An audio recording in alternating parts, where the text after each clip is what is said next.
This episode is sponsored by State Farm. Choices are great. Like with your podcasts, you get to choose what you want to listen to. And State Farm believes insurance should work the same way. That's why the State Farm Personal Price Plan helps you get the coverage you want at an affordable price and a policy that helps cover what you value most. Like a good neighbor, State Farm is there. Call or go to statefarm.com today to create your State Farm Personal Price Plan. Prices vary by state. Options selected by customer. Availability and eligibility may vary. Reese's peanut butter cups are the greatest, but let me play devil's advocate here. Let's see. So, no, that's a good thing. That's definitely not a problem. Reese's, you did it. You stumped this charming devil.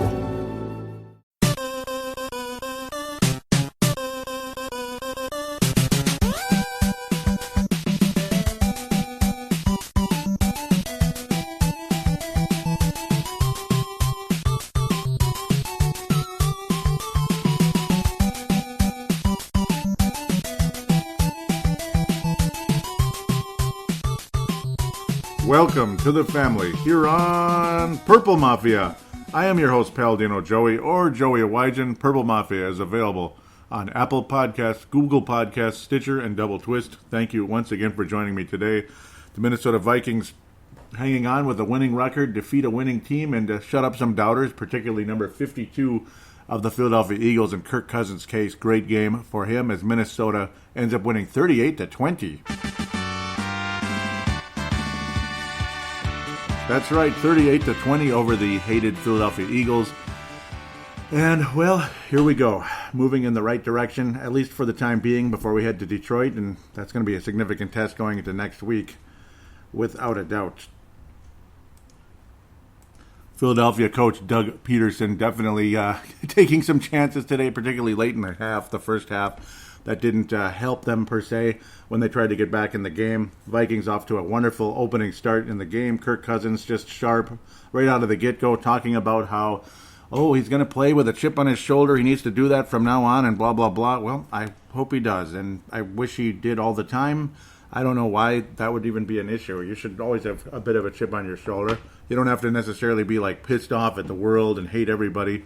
But that's just for some of us out there. I guess some days, on those dark days that we're not happy, this and that. But, play with this continued motivation. Also, it helps with Philadelphia's pass defense. Not so good. Very discombobulated secondary throughout the game today. Oh, boy. Poor Douglas, number 32 today, was just, he went through hell time and time again. Some calls, a holding call against him that cost Philadelphia in a big moment. Ended up keeping a Vikings drive alive.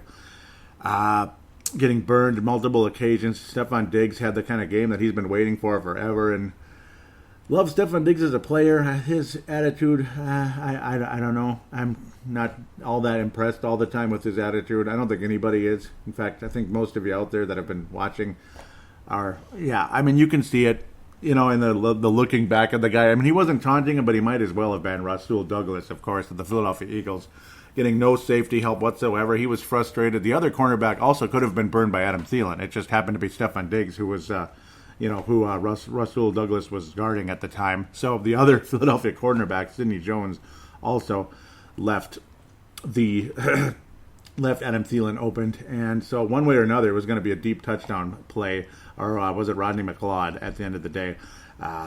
Regardless, the situation was very dire for the Philadelphia secondary throughout the game today.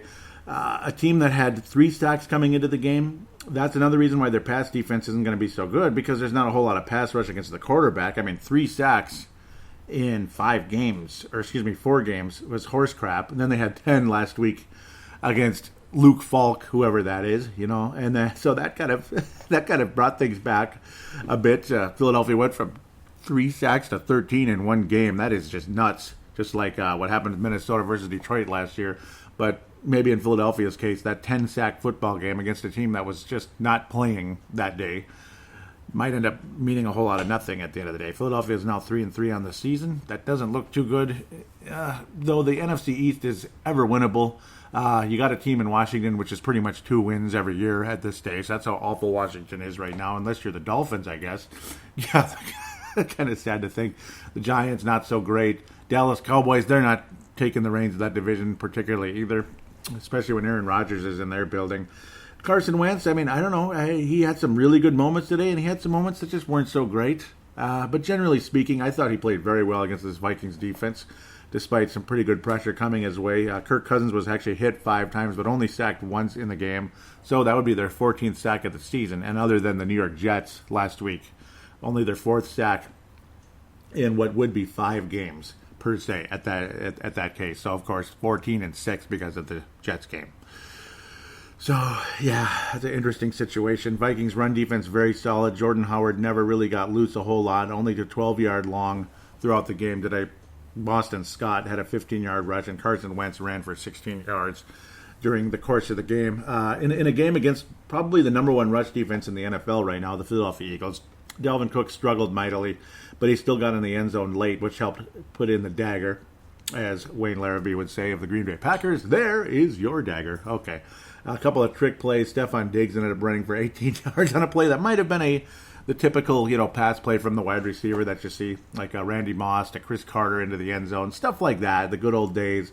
Alexander Mattison, very solid in the game, but it did help that he had a 35-yard long down the stretch also, which helped put the game on ice. And again, getting Dalvin Cook into the end zone very late.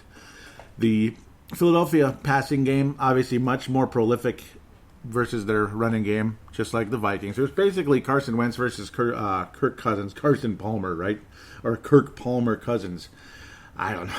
But Kirk Cousins, very efficient throughout the game today, and the only interception he had, for some of you that might be box score diving at this stage, was it was a tip pass up in the air by 100%, not by a Philadelphia defender, 100% by Stephon Diggs, who, if not for that play, might have had a pretty good chance of at least sharing the Fran Tarkington Award winner with a certain other player. I'll keep that quiet. A guy that's been well debated throughout the season. He's finally going to get one again. An awesome game by Kirk Cousins, though. Hint, hint. 4 touchdowns, 333 yards. Spectacular. So literally a third to 1,000 there. Quarterback rating of 138.4, despite that unearned interception. Without that, he had a near perfect quarterback rating throughout the game today. 76% completion percentage. Only attempted 29 passes, but was efficient up the you-know-what throughout the game. Hitting his targets when they were open. He was hitting them. He was not overthrowing Stephon Diggs. He was not overthrowing Adam Thielen. It's like 1 or 2 plays, sure. You're going to miss something once in a while. Otherwise, you're just simply throwing the ball away, blah, blah, blah. And, of course, Stephon Diggs did drop multiple passes in the game. And the third one that was not caught was tipped up for an interception, like a volleyball player setting up somebody for a spike. I mean, that's basically what it was. Stephon Diggs, though, there was the Diggs ratio today. Instead of the Randy ratio, it was the Diggs ratio. They're digging the ratio. 11 targets. Adam Thielen, despite not feeling well, still managed to get 57 yards. And gosh darn it, Kyle Rudolph got 3 catches in the game. Didn't get in the end zone, unfortunately. But, oh well, it was a cool couple moments for Kyle Rudolph throughout the game. Underutilized last year in a similar role. Olabisi Johnson's 1 catch might have been a drop. It might have been a drop but luckily for the Vikings, they got away with it. He had some control of the ball, but it was like he was just holding on to the edge of the ball as the other side tipped into the ground. So kind of lucky that they got that one. That was a nice, crucial first down. The refs were not really on Philadelphia's side in this game today. Not a whole lot of bad, egregious calls, though, luckily. And the Vikings had a situation where Adam Thielen most likely did get into the end zone fairly early in the game. A spectacular play. It was close. He may have been in, may not have been in. More than likely he would have been in, but unfortunately that play was not reviewable, which figures. A play that might have been a game-changing moment. Laquan Treadwell also probably made his best catch of his career in the game today on a third down reception. So imagine that. Kirk Cousins going to Laquan Treadwell on a third down, of course, very late in the game when it didn't matter as much. But he tiptoed the sidelines like good old Chris Carter. So a 15-yard gain in his first catch of the season, Chris Carter style, for the risen from the dead Laquan Treadwell. Oh boy, I mean, I'm happy for him that he was able to make that play. It's good for him, and keep doing it. Maybe he might be able to barely hang on as a 4th receiver for Minnesota, for Carolina, for the San Francisco 49ers, for somebody, whoever. As Jerry Burns might say, some damn thing.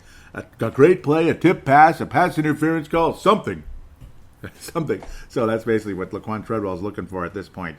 A squadron left squadron fly for his career there, and at least he made a nice play on that third down conversion. Delvin Cook hit on a couple of screens that did not break loose, unfortunately. They really focused on young Delvin, but luckily for Minnesota, Kirk Cousins was accurate, and you have two other massive weapons other than the other two tight ends, Kyle Rudolph and Irv Smith, who also are weapons, just they weren't utilized as much in today's game.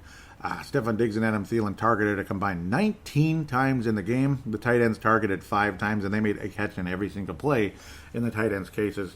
29-yard gain after a 0 gain on a desperation kind of get rid of the ball play to the much younger number 84 for Minnesota. We all know who used to wear that many years ago. Can't believe it's been that long already. It's only 21 years ago, but it's been that long since that guy was a rookie, the original 84, you could say. Boy, other than Tony Bland, I suppose, before Moss. But nope, all catches were made by the tight ends. They were, but that 29-yard play was pretty cool down the stretch, which again helped put the game on ice. One of the later drives in the game. Thielen and Diggs, pretty spectacular throughout the game today.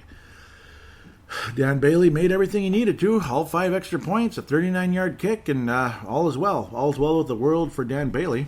That's great. Gotta love what Dan Bailey's doing. He's Mr. Consistent, Mr. Solid, and I'm happy he's the Minnesota Vikings kicker. Jake Elliott's one of the best kickers in the world, you could say. 53-yarder for Philly. And he threw an interception in the game on a play that probably shouldn't have happened. I don't know. Philadelphia was driving, getting back in the game after the Vikings had taken a sizable lead. Philadelphia kind of crawling back. Minnesota had gotten all the way up to 24-3. Philadelphia had made it 24-10. And the very later stages in the game, Philadelphia was going to have to elect to kick a field goal to make it 24-13, or at least so we thought. And then they wanted to go for the goal to make it 24-17 after the Vikings made a nice strong stop to force the Eagles into what we believe was a kicking situation, which would have been a gimme for Mr. Jake Elliott. But unfortunately, Philadelphia elected to fake the kick.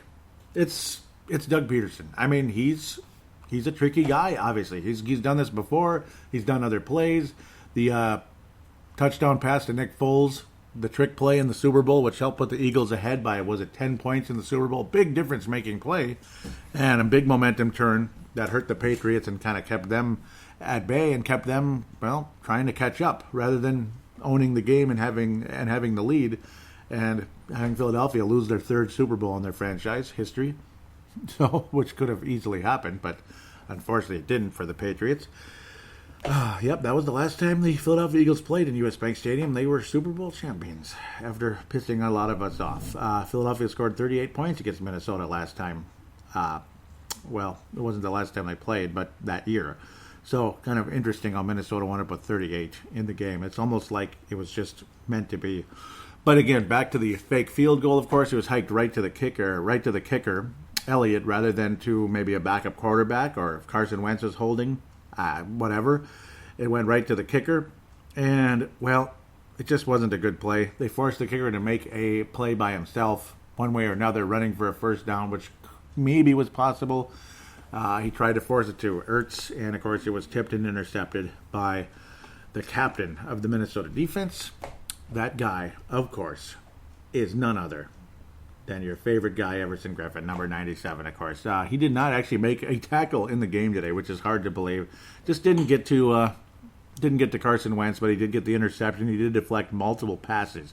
So he was kind of more backing up in the case of the game. Of course, again, not a whole lot of run plays for either team. Linval Joseph did wind up with 6 tackles on the game. Anthony Barr, a big factor throughout the game, but was beat pretty cleanly on the Sanders touchdown. That was a defensive breakdown where Barr maybe should have maybe stayed more man on defense, and he didn't. It was more of a zone defense still for Anthony Barr. He was guarding an area rather than a player, and that ended up costing the Vikings on the Sanders touchdown, which helped put Philly back in the game. But generally speaking, Barr was pretty solid, and he did recover a fumble, which was knocked away by Eric Kendricks down the stretch as well. Forced fumble by Eric Kendricks, who wound up with a half sack. Danielle Hunter adding yet another sack. Mackenzie Alexander blitzing the quarterback and joined by Eric Kendricks on that sack. So pretty cool to see Mackenzie Alexander back healthy again after that pretty scary looking elbow injury nice to see Mackenzie Alexander back in action, and he has really turned out to be a pretty good player. He also added the interception, which did not get a return. But again, for the 99th time now, put the game on ice. Yet another play that put the game on ice. Mike Hughes very solid throughout the game as well, denying pass after pass after pass. Didn't make a single tackle because every pass that went his way was knocked away or just flat out defended. Very nice showing by Mike Hughes throughout the game. Love what that guy's brought. He is 100% ready to go from that injury, and of course, again, has probably learned a significant amount in his absence. Well, he was able to watch and learn.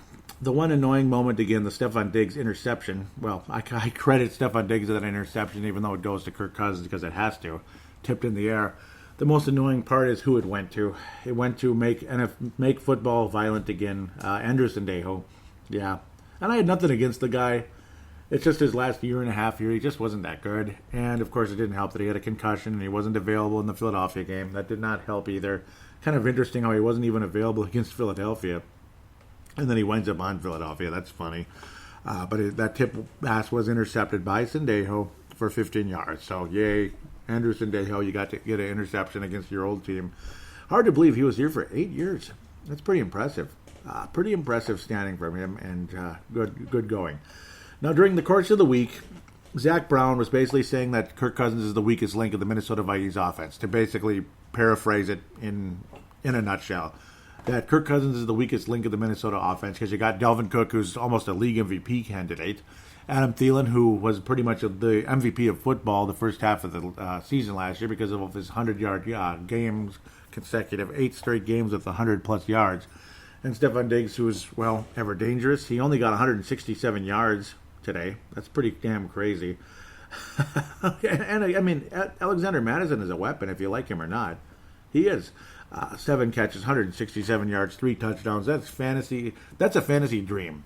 If he's your fantasy wide receiver today, after all the disappointment and frustration that you may have had throughout the first 5 weeks of this damn season, because he just never got the ball, well, it was your dream day. And again, you're going against a Philadelphia secondary that was confused and just not in sync. They just weren't. They got absolutely torched in this game, to make it light. Yeah, he was talking about all the weapons and that Kirk Cousins is the weakest link. But nice to see Kirk Cousins come back and, show a little chip on his shoulder. And you hope he can just keep going. I mean, I'm the kind of guy, somebody says that it's going to be going on the whole damn season, all the damn time. I just get that way. I need little things, just little things can motivate me to want to stomp people out. And I want Kirk Cousins to be that way. I'm sure a lot of you listening that have played sports in the past, you might have a bit of that in you. And Kirk Cousins, well, if you're going to play like this or anything close to it, you hope and pray that other things can motivate him along the way, or just keep that in his head forever, whatever it is. If I'm the weakest link, here's your weakest link, this and that. And, of course, the Vikings tweeted out that he was the weakest link and with laughing emojis. That's cool, the Vikings Twitter account. And after the game, when Mr. Zach was interviewed about it, he said, "You want to talk about the game today? I'm not talking about that. You want to talk about the game today?" And he just kept pushing it away. But unfortunately, Kirk Cousins was part of the game. He threw for 333 yards, 4 touchdowns, and a tip pass that was intercepted that wasn't his fault. So, at the end of the day, Zack Brown's the one with egg on his face. And, well, that's how it goes. If you're going to make blunt statements, if you're going to come out and put bulletin board material out there, you're going to get asked about it, especially if your team gets torched by the very player that you were putting that bulletin board material about out there. So, I'm sorry. It's just, it is what it is. You pretty much asked for it, and you got it. Toyota.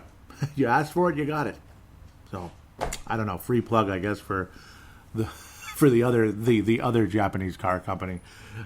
I tend to stick with Honda for now, but I don't know. Good overall, solid game for Minnesota. Philadelphia scared us a little bit here and there. There weren't really a whole lot of moments in this game that you thought, like, God, we suck. Oh, my God. But Philadelphia's got some talent, obviously, and Carson Wentz showed why he's a top 5 draft pick, this and that. And in moments, I thought it was one of his better games of the season at the end of the day. And that's pretty impressive because the Vikings secondary is good. Vikings run defense is better than their secondary, though, right now. I would definitely say if you're looking for a weakness in Minnesota, it's the cornerbacks outside of Mike Hughes. Trey Waynes is beatable. He's kind of a bend but don't break. And Xavier Rhodes is pray to God he doesn't break down. That type of thing. He's like driving a Ford Mustang from the early 90s that, maybe always had transmission problems. That type of thing. That's kind of what Xavier Rhodes is right now. Frustrating as hell. But he'll tease you with those big moments. With those big moments when you gun that engine type of thing. Which is what that old Ford Mustang might do. But Mike Hughes is... him and Mackenzie Alexander definitely are standing out as the better cornerbacks right now. I'd have to say it's the young guys versus Trey Waynes, who's still young but not super young, and Xavier Rhodes is really not old, but I guess aging as a cornerback, believe it or not. What drives me crazy though is how people are talking about Xavier Rhodes like he's old, he's past his prime, and then you had a guy like Darrell Green, who was able to still stick to Randy Bleepin' Moss in 1998. A rookie, Randy Moss, when he was like maximum speed, maximum warp, that type of speed. Darrell Green at age 38 of Washington still could, of the Washington Redskins, still could keep up with Randy Moss, at least enough to deny him any end zone play. And I was at that game in 1998. I was lucky enough to get tickets for that game with an old friend. That was pretty cool. So that was a wonderful memory. Got to see Moss as a rookie as we torched that Washington team, the Washington Redskins, with Gus Frerotte at quarterback.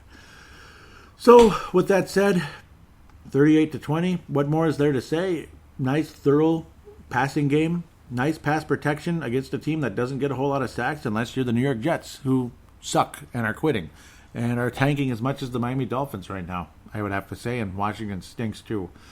With that, they stink just like they did in 98, pretty much. I mean, every year there's some awful NFL teams. There's about 3 or 4 teams that are just awful.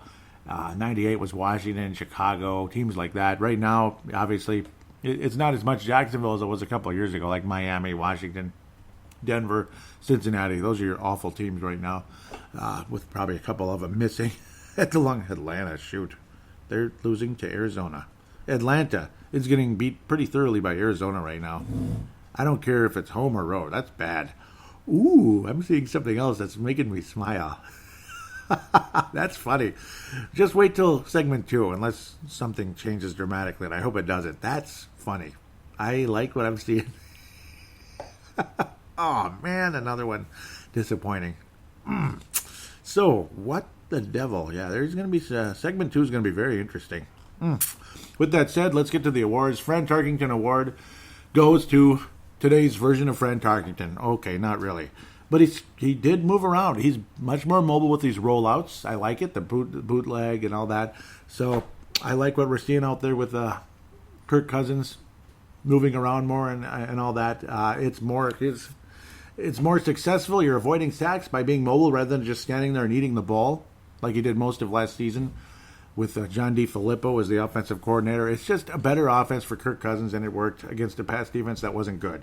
And Kirk Cousins won a game against a team that was above 500 before the game anyway.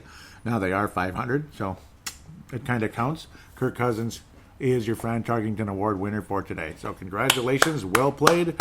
Now let's go against a defense that might be a little bit better in Detroit. Might be a little bit better. With that said, the Christian Ponder Memorial, I mean, I don't know. I'm not that upset right now at really anybody. Is there really anybody to complain about? I mean, Britton Colquitt, by the way, I got to say this, as lame as this might sound, or you might not care, this and that, he's one of the best punters in the NFL. I don't know what Cleveland was thinking, actually. Just because you got a young guy who's got potential and everything, sometimes it's good to keep the veteran, isn't it? Like Kai Forbath versus whoever the heck, Daniel Carlson, you know? I would have kept Kai Forbath. Britton Colquitt is one of the best punters in the NFL. I'm very happy to have this guy, and he's a good holder. I hope these guys are the kickers for the next 5 years or so, if they keep this up. Because obviously kickers and punters, they can last till they're 40. I mean, just look at Gary Anderson, Morton Anderson. Some of those guys lasted forever. So with that said, I'm very pleased with our kickers, and that's good. It's a good feeling. Obviously, you want to see them do it on the road in a cold, blustery playoff game in January. But we'll cross that bridge when we get there. I'm not that upset at anybody right now. I mean, I'm annoyed with Stefan Diggs a little bit with that ball getting tipped in the air and Anthony Barr getting burned on the play to Sanders. Trey Waynes, I mean, was he bad in the game? No. Was Eric Kendricks bad? Absolutely not. He was pretty damn good. Dale Hunter, outstanding. It's funny how Everson Griffin had, he was not very active, but he was active enough. I mean, he was pressuring Carson Wentz. It's just funny how he didn't register a single tackle. That is the darndest thing when you think about that. Harrison Smith was solid throughout the game. I mean, just generally speaking, the secondary, Xavier Rhodes, just adequate. I can't give him I don't think he was bad. Mackenzie Alexander, I just love what he can do. Love his future. So, Christian Potter Memorial, I'm going to pass on that this week. I'm going to pass on it, other than just the play, the Stefan Diggs play. Urban legend is, of all things, why would it have to go to Anderson Dale, of all people? That's just how it is. And the other urban legend is Minnesota scored 38 points against a team that beat them 38-7 in the NFC Championship game. The last time that team played in this stadium was when they won the Super Bowl. So, I don't know. That's a pretty weird urban legend, but I guess that's why it's an urban legend, because it's supposed to be weird. With that said, we'll take a quick break, and we'll look at the rest of the NFL with some very intriguing turns of events, some plot twists in the NFL, some unexpected losses and wins for certain teams. Very unexpected. Very interesting how the landscape of the National Football League and home field advantage and all that stuff is starting to take shape. And there is a certain team that plays maybe about 1,000 miles south of here. Same time zone and everything. That's got some catching up to do if they're going to be a number one seed in the AFC now. Whew, that's a pretty good hint. You probably know already. But we'll talk about that in the next segment right after this.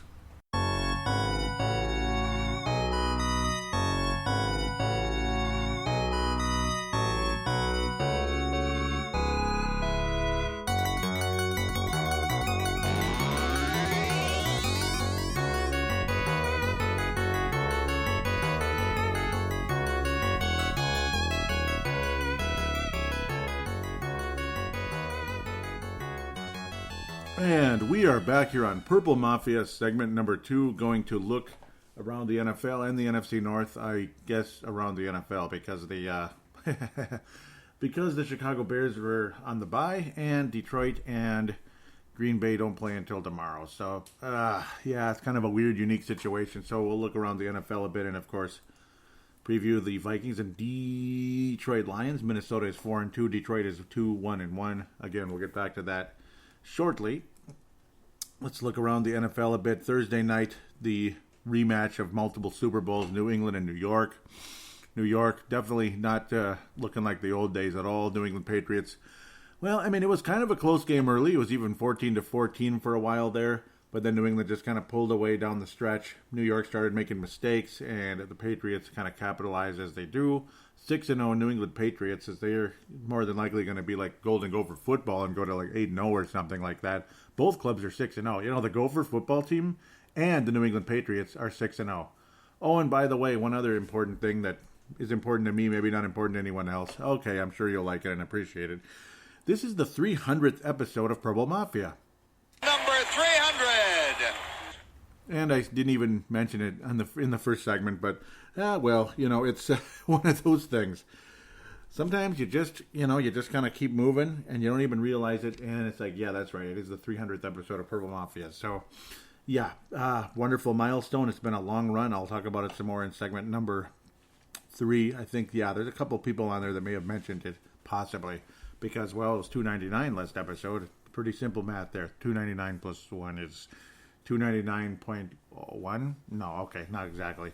But the Patriots roll all over Daniel Jones and the New York Giants. There were some mistakes along the way, and it just wasn't a good game for the Giants. The New England Patriots pass defense is nuts. Tom Brady was efficient, didn't actually throw any touchdown passes, but got the yardage, got the team down the field. And Sony Michel and Tom Brady himself running in from the goal line. Tom Brady, 2 touchdowns rushing. So you didn't get the passing touchdowns, but you did get 2 rushing touchdowns from Tom Brady at the goal line. Patriots offense taking control in the later stages of the game. Golden Tate led the way for the Giants with 102 yards. Otherwise, Julian Edelman, another huge game. Only 15 targets from his best buddy, Tom Brady, along the way. Gotta love what the Patriots have been able to do over a long course of time, and I don't know. A lot of you don't like them. I think they're just fine, and, well, they're on a roll. As per usual, Sunday Night Football tonight is Pittsburgh and the Los Angeles Chargers in that stadium. I do have an addendum and errata to get to as well. I talked about the Raiders and the Chicago Bears last week about it was in Oakland, and I knew it was in England, and even the name of the stadium, hello, that's not Oakland. So I deeply apologize for that silliness. It was just a brain fart during the course of the show as I was watching it in the early hours there, having some breakfast and such, like a late breakfast like I do on Sundays after church. Yeah, it was in New England. Yeah, it was in England. Not New England, it was in the England. Good jolly old England, that type of thing. So, duh. And there was another game as well. The Carolina Panthers and the Tampa Bay Cluckaneers, the Tampa Bay Schmuckaneers. Yep, that's what they are. They're a bunch of schmucks. And what's his name is a big schmuck, the old crab master, Jameson. Well, they have some good games. They have some bad games. I feel bad for Bruce Arians because, I don't know, things didn't end well in Arizona, and it wasn't his fault. Just people got hurt. A guy by the name of Carson Palmer got hurt. The defense started getting hurt as well. Honey Badger getting hurt, and other players along the way, and other players getting old and leaving. And it was just, that's the NFL. It's not for long.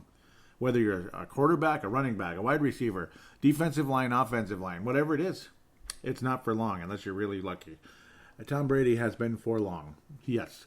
The Carolina Panthers, don't look now, they're 4-2. I mean, they're the Atlanta Falcons of the AFC, the NFC South. And yes, Tottenham Hotspur Stadium. Tottenham. See, Hotspur, that makes me think about like San Antonio, Texas or something, but nope, it's Tottenham Hotspur Stadium. Very intriguing as well. So yes, jolly old England hosting the Cluckaneers and Mr. Schmuckaneers. I don't even know what to say. It was bad. Carolina did what they needed to, and Kyle Allen's been a pretty solid quarterback instead of that other clown. Okay, I know he's the greatest ever. We can't say anything mean about him, but I'm not even going to get to him right now. Kyle Allen did a good job for the Carolina Panthers. They're 4-2, and, old Ron Rivera is doing a good job. He's hanging on to his job. A lot of people thought maybe he's on the hot seat because that's just, again, not for long, and it is what it is. But they're 3-2. Carolina's sneaking up on people again, just like they did back in 2017. Jameis Winston, let's talk about this guy. He attempted 54 passes. You know who Jameis Winston reminded me of a bit? Is,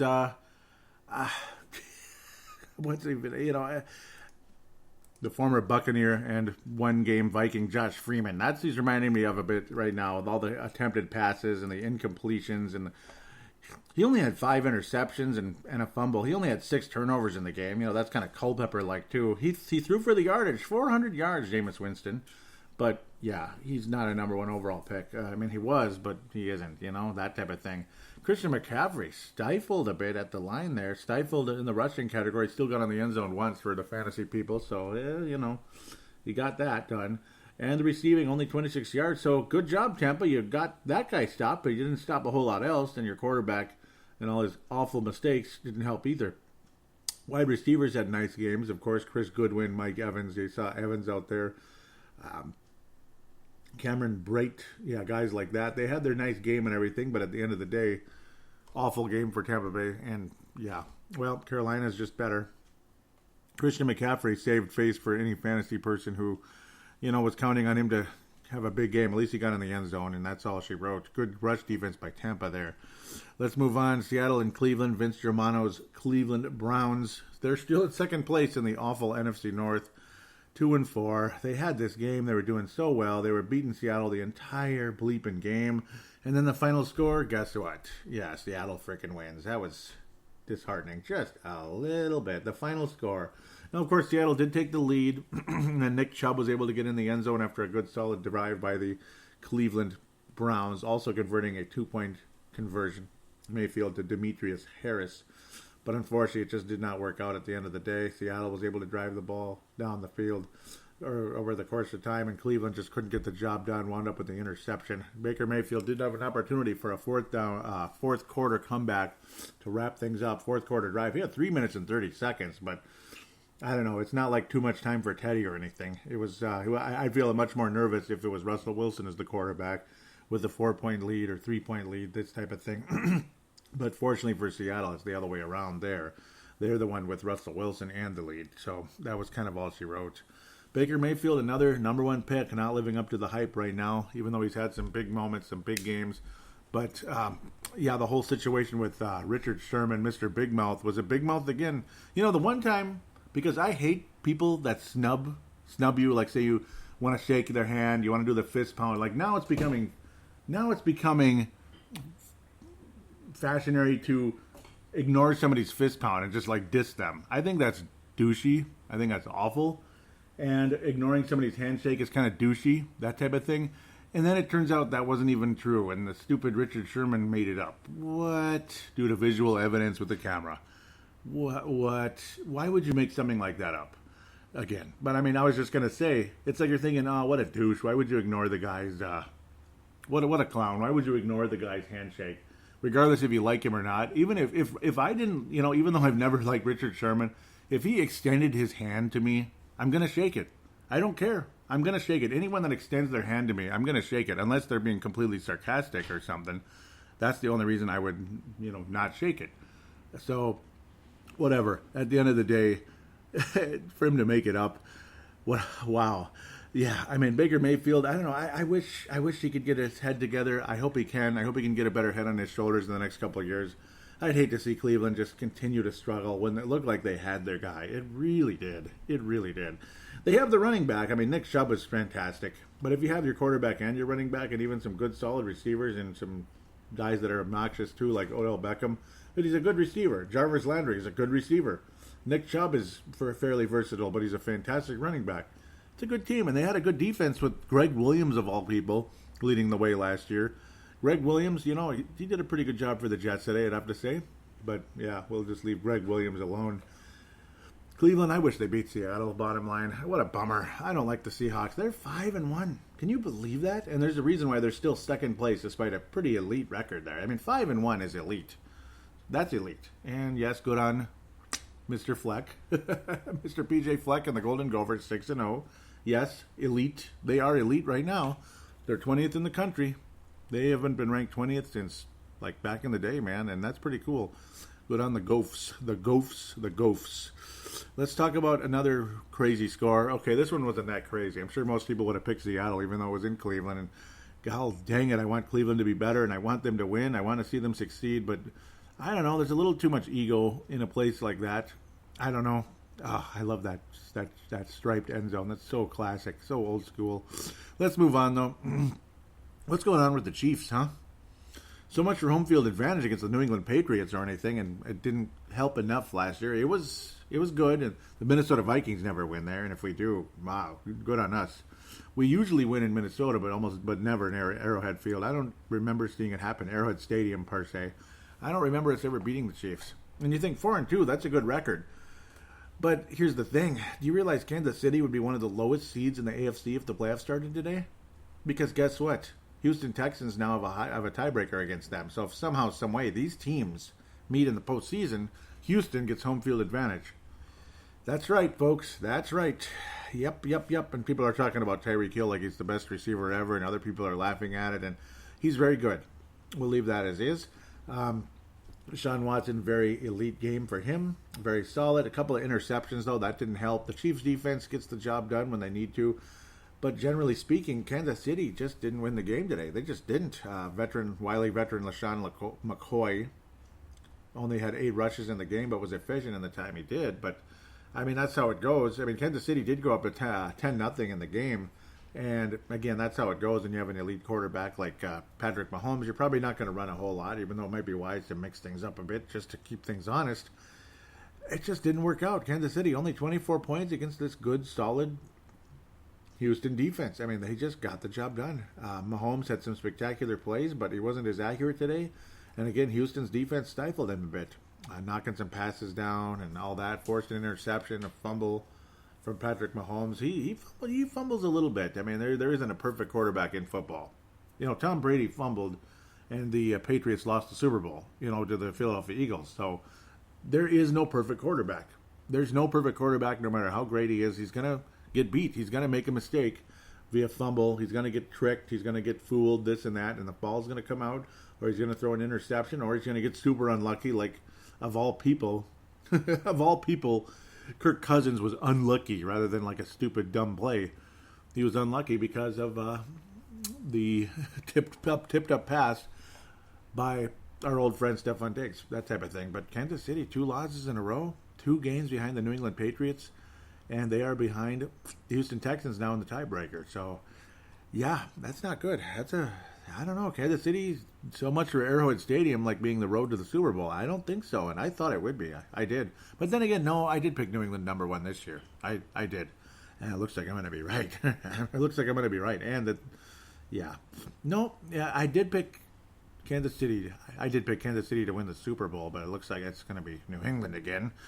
Okay, let's talk about the poop bowl, the toilet bowl, the this bowl, the that bowl. And I'm going to say this again. I say this almost every week. I like the Miami Dolphins. I do. I don't want them to stink, but they do. They do stink. There's only one team in the NFL that you'd think Miami should beat, and that's the Washington Redskins, maybe. At least a chance, an opportunity to beat them, and they just didn't. And Washington wins 17-16. Oh, yikes, Case Keenum, and it's sad because we all like Case Keenum and remember the great memories there. And well, he torched Washington. He torched Kirk Cousins and the Washington Redskins in 2017. He just torched them, but he had multiple interceptions down the stretch as well. You're seeing Josh Rosen, you're seeing Ryan Fitzpatrick, and you're seeing a whole lot of crud. That's what you're seeing. You saw Josh Rosen play like ass. You saw Ryan Fitzpatrick play significantly better, but not good enough. Dolphins are 0-5. The Washington Redskins are 1-5. 1-5. Adrian Peterson, hey, and I remember him having some good games against the Dolphins. I remember him getting stopped on the 4th down on the goal line as well against the Dolphins, actually. He had some awful games against them, to be fair. As did Dante Culpepper, even though it was an entertaining first game in his career back in 2000. But the Dolphins had a tough defense back in the earlier 2000s and into the mid-2000s, believe it or not. But nice to see Adrian back in the century mark again because, he's climbing that ladder. Getting a Super Bowl ring seems like pretty unlikely because I don't think any competitive team is going to have Adrian on there. And he's more focused on, fine, if I'm not going to get to be on some elite team and never get the ball, might as well keep climbing that ladder of the all-time running list, all-time rushing yards list. He's doing that with games like today. No doubt. Otherwise, it's an awful game, and let's keep moving. It's an awful matchup, and it was a home game for the Dolphins, and oh, God. Oh, Dolphins. Hard Rock Stadium. Hard rain gonna fall, right? Hard rain's gonna fall in Hard Rock Stadium, man. I'm telling you. New Orleans actually played some defense, and they have been doing it most of this season. And Teddy Bridgewater's used to games like this, somewhat in Minnesota. And of course, his whole career in Minnesota was under Mike Zimmer, and you saw games, a little higher scoring than this. I mean, this is really low scoring. 13-6, New Orleans getting the job done in Jacksonville. TIAA Bank Field. I don't know about any TIA Bank Field or anything, but I don't know about any bank like that. But Gardner Minshew was really stifled today. He couldn't even get to 50%. Only had 1 interception, but not a good game at all. He was shut down pretty good. And, of course, New Orleans is, let's be fair, I mean, New Orleans secondary is pretty elite.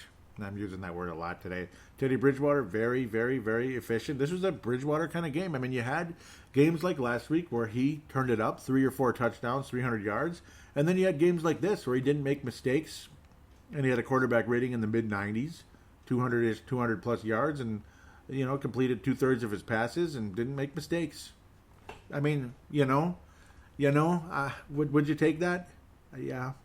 I like Kirk Cousins' game today, but I'd take this on a consistent basis. Michael Thomas, 89 yards receiving. Jared Cook, the tight end, got in the end zone, the only player to get in the end zone in the entire game. The Jacksonville Jaguars were able to get a couple kicks from curly Josh Lambo. 22 and 32 yards, and other than that, the Jaguars dropped to 2-4, and the New Orleans Saints are now 5-1 with Teddy Bridgewater leading them to a 4-0 record in his stead. That is pretty damn cool. Good for him. Bengals, the Bungles, they stink. They're awful. They're 0-6. They have the worst record in football, even worse than the Dolphins at this moment. The Baltimore Ravens are the only team in the AFC North that has a winning record. They're the only team, so they're the only team Kirk Cousins would have to worry about, right? Okay, I'm sorry, I got to cut that out. Cincinnati had some promising moments, but generally speaking, whatever. They returned a kickoff 92 yards. The opening kickoff of the game, 92 yards. So, okay, Cincinnati's finally going to win a game. No, they didn't. They just didn't after that. I don't know. They didn't do a whole much after that. They scored 10 more points at Baltimore. Got the job done. Andy Dalton with an Andy Dalton-ish game. Just over 50%. Interception. Quarterback rating in the low 60s. Yuck. Lamar Jackson hasn't sold a lot of people yet. I like him. Putting up solid numbers, but again, he's more mistake and accident prone than a Teddy Bridgewater, his former counterpart in Louisville. I'm not comparing him for a certain reason. I'm comparing him because of the school he came from, okay? And the fact he was traded up for in the very last pick of the first round. Very crazy how all that was there. But, and again, Lamar Jackson, completely different than Teddy Bridgewater. That's the whole point. He makes more mistakes, but he's also way more athletic. 152 yards on the ground for Lamar Jackson. He was an offensive force as a running quarterback in the game. That's just all there's to say. I mean, Joe Mixon, all that hype coming in, he got 10 yards and 8 rushes. And yes, Baltimore's defense has been good since freaking Lincoln was president. Okay, not quite that long, but quite a while. It's been good for a while, for the most part. Lamar Jackson, man, to get 152 yards. I mean, Michael Vick here, man. I mean, 152 yards on the ground for Lamar Jackson, pretty cool. And the passing game was working for the most part. Total all-purpose yards for Lamar Jackson in this game, about 400 when you have almost 250 yards passing and then 150 on the ground. Pretty freaking cool. I love Lamar Jackson. I think he's a great player and, not great player. I think he's a great athlete with a lot of potential. And we'll see. Best of luck. And Baltimore's in first place. I mean, bottom line, win your division and go from there. That's just all there is to say. George Kittle, Jimmy Garoppolo, and the San Francisco 49ers are 5-0. They are undefeated for the first time since 1997 in the Steve Young era. Of course, Jerry Rice got hurt that year, remember, and he came back very late, and then he broke his bleeping kneecap. 49ers had an incredible record of 13-3. They actually had home field advantage over the Green Bay Slackers, but ended up losing in the NFC title game. They just weren't good enough. The Packers are way better, and luckily the Denver Broncos rolled all over that club. No, they didn't roll all over them, but they were better at the end of the day because they had Terrell Davis in the Super Bowl. That was one of the more fun Super Bowls I have ever seen in my life. I really loved that game, and I love Terrell Davis so much. I talk about him all the time, don't I? I can't get him out of my mind because what a player he could have been if he didn't tear his ACL in 1999. Makes me sick. Jared Goff. Man, that San Francisco defense, though, again, the 1997 San Francisco 49ers were 5-0, not because of how great Steve Young was. Now, don't get me wrong, he was very good, he was very efficient. He was good. But they were very limited because, there was no Jerry Rice, the running back. I can't even remember who the running back was that year. I can't even remember. That's the thing. It was like running back by committee. Kind of like now. I couldn't tell you who that running... Oh, no. Tevin Coleman's actually pretty decent from Atlanta, former Falcon. But he's decent. He's not great. Freeman was supposed to be the better one at times. And, of course, Jerick McKinnon's out for the season again, which stinks. It's a similar team to that team back in 97, though you could argue that team was better. Obviously, Steve Young was still Steve Young, and they had some damn good defensive players on that team. I mean, that defense was awesome in 1997. So this is the closest team to that team. San Francisco has had some pretty good defenses, of course. Remember back when... back in about 2008, 2009, they had some good defenses as well when Singletary was coaching them, Mike Singletary. But, of course, there was that other side to things. Mike Singletary, a little too crazy. Him and Vernon Davis, and that guy's still playing in their kind of back-and-forth situation. George Kittle, the ever-dangerous tight end, over 100 yards. But for the Rams to go from 3-0 to 3-3, oof. And there's another team that did that today, too, 3-0 to 3-3. Yep, 3-0 to 3-3. Yep. That's really something when you sit down and think about that. The Arizona Cardinals are on a 2-game winning streak. Hey, how about them Cardinals? And man, oh man. Mr. Murray. Kyler Murray, wow. He's the real deal. I think we finally have a real deal player here. Matt Ryan was the first quarterback taken in the 2008 NFL draft. I always remember that pretty well. Third overall that year, 4 touchdowns, 356 yards. Very prolific game between him and Kyler Murray. Very entertaining game. Like, don't get me wrong. But, well, the State Farm and the NFL, they got to be working together here. There's no Aaron Rodgers quarterbacking anybody in State Farm Stadium. Or Patrick Mahomes. Can you imagine? Can you imagine those two guys? Man. Arizona Cardinals going black today. Black and red instead of their classic red and black look. More red. Yeah. I don't know. I don't know. But whatever it was a very prolific back and forth passing matchup. Epic battle between these clubs. Matt Ryan completed 83%. Kyler Murray, 73%. They attempted about the same amount of passes. The yardage is almost the same. Quarterback ratings way over 100. No interceptions. This is a good game. It's too bad the team's records are so awful. What a fun freaking game. This is fun, 4 touchdowns for Matt Ryan, 3 touchdowns for Kyler Murray. Wow, fun. Devonta Freeman, 88 yards on the ground. David Johnson, he's really been limited this year. Delvin Cook just ran all over this Atlanta defense earlier, and not so much this time. Not so much. Julio Jones, 108 yards, did not get in the end zone, but Austin Hooper did. Larry Fitzgerald didn't get in the end zone, but David Johnson made it up for his lack of running with some screen plays and such, including a 30-yarder, and got in the end zone and such. So, entertaining battle. Too bad neither team is that good right now, but very soon I think this Arizona Cardinals team is going to be way up there, baby. I think the only problem is the competition in that division is still very tough. Obviously, the Rams are scary at sometimes anyway. Seattle's 5-1. San Francisco's 5-0, blah blah blah. So it's gonna be a climb for Arizona, but the Rams better watch out. Arizona might pass them. It's kind of funny when you sit and think about that. Denver Broncos, another team that didn't have a win a couple of weeks ago. Now it's 2 wins as well. They're 2-4, and they have a tiebreaker over a team that I thought might win the AFC South. I guess the joke's on me. As awful as Denver's offense is, and I mean awful, their defense is still really good, isn't it? 16-0.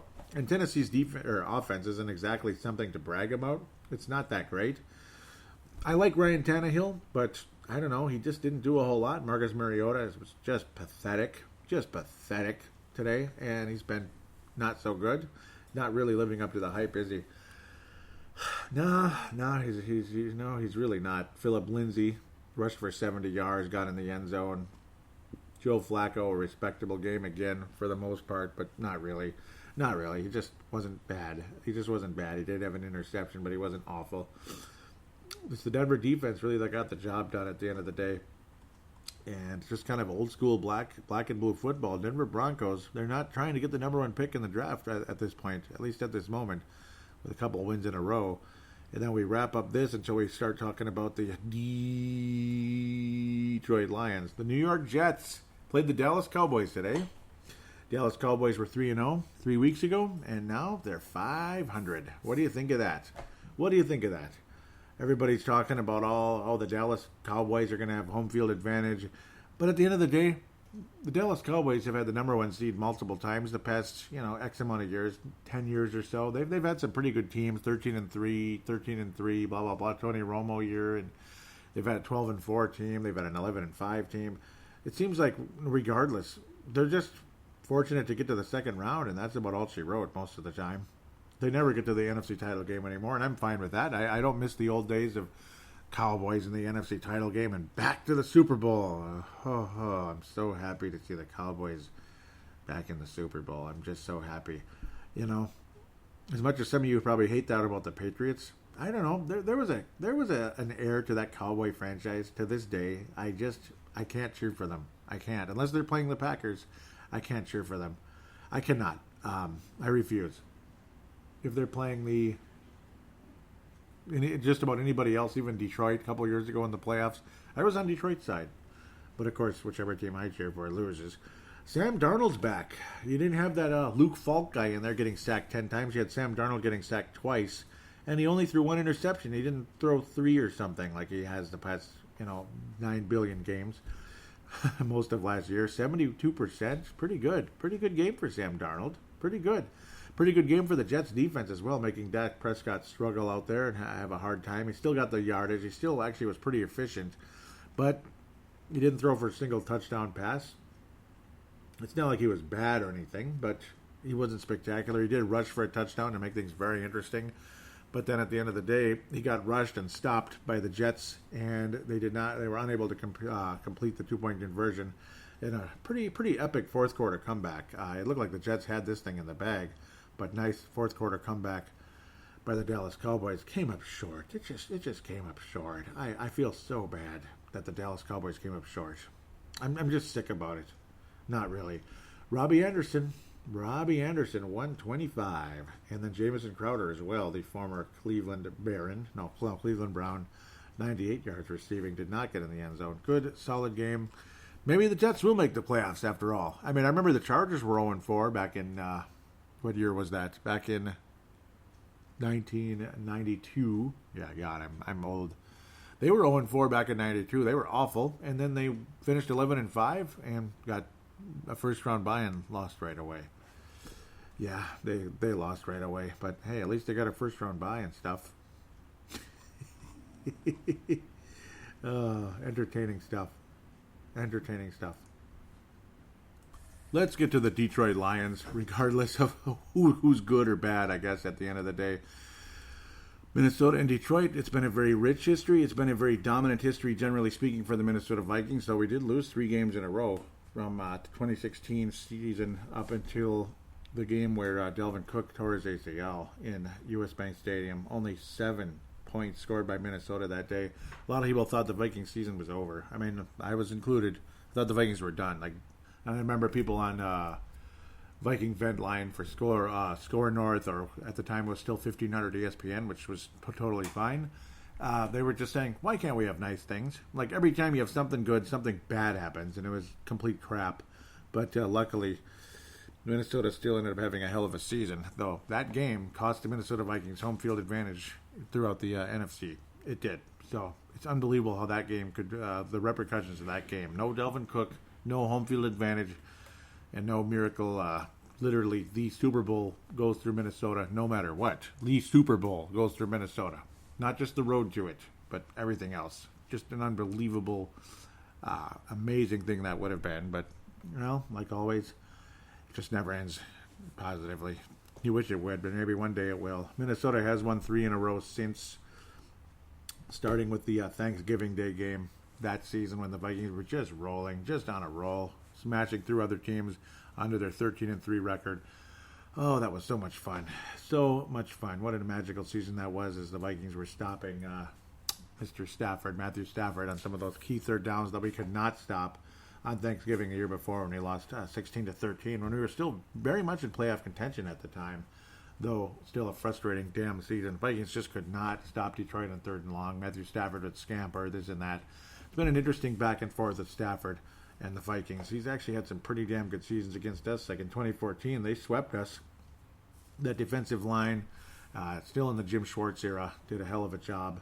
Then ultimately, Jim Caldwell took over, and he did a hell of a job for a while, and then ultimately got let go at the end of last season because it wasn't a good year for Detroit for the most part.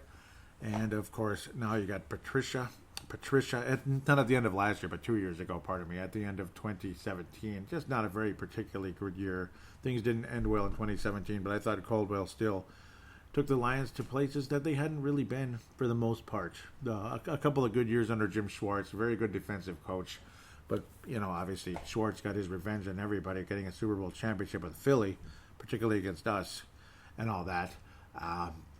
Caldwell and all that. He was coaching Indianapolis, blah, blah, blah. I could go on forever. Matt Patricia's got rings with New England. It's good times. Though they did lose the Super Bowl against Philadelphia. Did Matt Patricia. Awful season last year. Made things look real easy. Remember on, So that was on the 11th, the 4th of November. The Vikings did not play on Thanksgiving last year after doing it a couple years in a row. Vikings ruined every holiday possible in 2016. That was an awful freaking season. Just awful. They ruined Christmas Eve. They ruined Thanksgiving. They ruined Halloween. It was just an awful bleeping season. I almost dropped an F-bomb. That's how bad it was, but 17 is very different. Last year, you had the 10-sack game. That was freaking cool. Matt Patricia, things just would not work out for him. And then, of course, nope, that was on the that was on the 23rd of December. Pardon me. That was right before Christmas. The 10-sack game. That was in Detroit. That was a lot of fun. Made us think, okay, well, at least we're still alive now. Hopefully we can beat the Chicago Bears and all that and stay alive. But it didn't matter for a whole lot at the end of the day, unfortunately. But no, yeah, Vikings rolled over Detroit in the in US Bank Stadium on the 4th of November. Again, very rich history, generally speaking, for the Minnesota Vikings. Oh, that was in the Dome, or the US Bank Stadium. That was the 4th. Okay, I apologize. I apologize for that. Yeah, so many games against this team over the years. It's been a very rich number, well over 100. 74, 39-2. Minnesota absolutely ruling the roost, but that's because of the old days. Vikings never lost to Detroit. I mean, there were spans that it was insane. Now, of course, way back in the early 60s, Detroit actually ruled us, because in the 1950s, Detroit was NFL champions like every year. They were like the best team in the NFL in the 1950s. Detroit was the best team in the NFL in the 50s. Kind of like, the Patriots now. They were the Patriots of that era, so they were still very good. Detroit beat us the first 5 games ever that we played each other, and then we finally beat them in 1963. Right 2 days after Kennedy was assassinated. Damn, that's weird. But yeah, Detroit pretty much dominated the Vikings, and then 1968 on. Jiminy frickin' Christmas. 1968 to 74, Minnesota won every single game. 1, 2, 3, 4, 5, 6, 7, 8, 9, 10, 11, 12, 13 games in a row. And then Detroit finally beat the Vikings in 74, and then the Vikings won. It was kind of back and forth, and then another nice long 5-game win streak for Minnesota, and then it got very back and forth-ish. And then 86 to 89, Vikings won 7 in a row. Detroit got a cup. There was a back and forth. Detroit won 3 in a row. You could just go on and on and on and on. 4-game win streak in the 2000 to 2001 era. We actually swept Detroit in 2001, even awful we were that year. Then you had that massive win streak. 1, 2, 3, 4, 5, 6, 7, 8, 9, 10. 10-game win streak over Detroit from 02 to 06. That's pretty remarkable. Lost in overtime in 07 when we really needed it. We lost in overtime in 07. Oh, that was a frustrating as F game. Oh, yeah, that was the game when I exploded on YouTube. Yeah. Tavares Jackson, 5 interceptions in that game. He was awful. And yeah, we still almost won the game. Funny. Then the Vikings won 6 in a row again after that. That's crazy. And that's been kind of back and forth-ish ever since. And we talked about the recent history. Pretty rich history for Minnesota, though, mostly because of the early 70s, 2000s and such. The Vikings had huge winning streaks. Hopefully the Vikings can continue this positive trend. We actually beat Detroit in Detroit 2 games in a row and 3 games in a row total. We've had some awful, frustrating games in Detroit, usually close, but that crowd is obnoxious, and they are. Vikings, most of Minnesota's losses have been in Detroit, not in Minnesota. I mean, it was going way back in the day, way back machine, when the Vikings lost at home to Detroit. Yeah, 97 we lost at home to Detroit, and 99 we did too, didn't we? Okay, yeah, well that was at Detroit. What am I saying? Yeah, lost at home to Detroit in 97.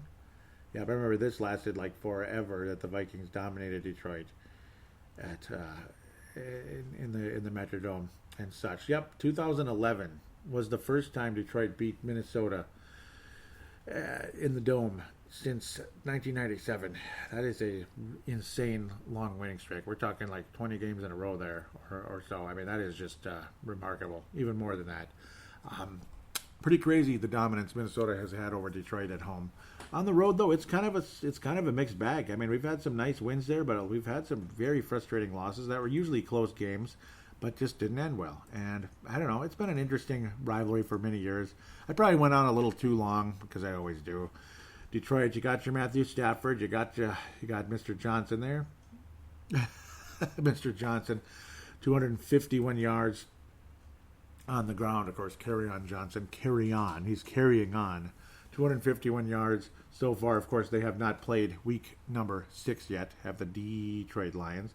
And, gosh, they've only played 4 games so far. So they're literally like 2 games behind us right now. They haven't even played their 5th game yet. So, of course, numbers not reflecting on spectacular numbers. But Kerryon Johnson's been respectable for the most part. He's averaging about 63 yards a game. So he's on course for about a 1,000-yard season, which isn't that great. It's above average. Well, it's average, actually, generally speaking. Jones has been pretty good. Galladay, TJ Hawkinson, of course, exciting tight end. He hasn't really exploded on the scene yet, but he's had a couple moments, a couple touchdowns so far for the Detroit Lions. It's an offense that could explode.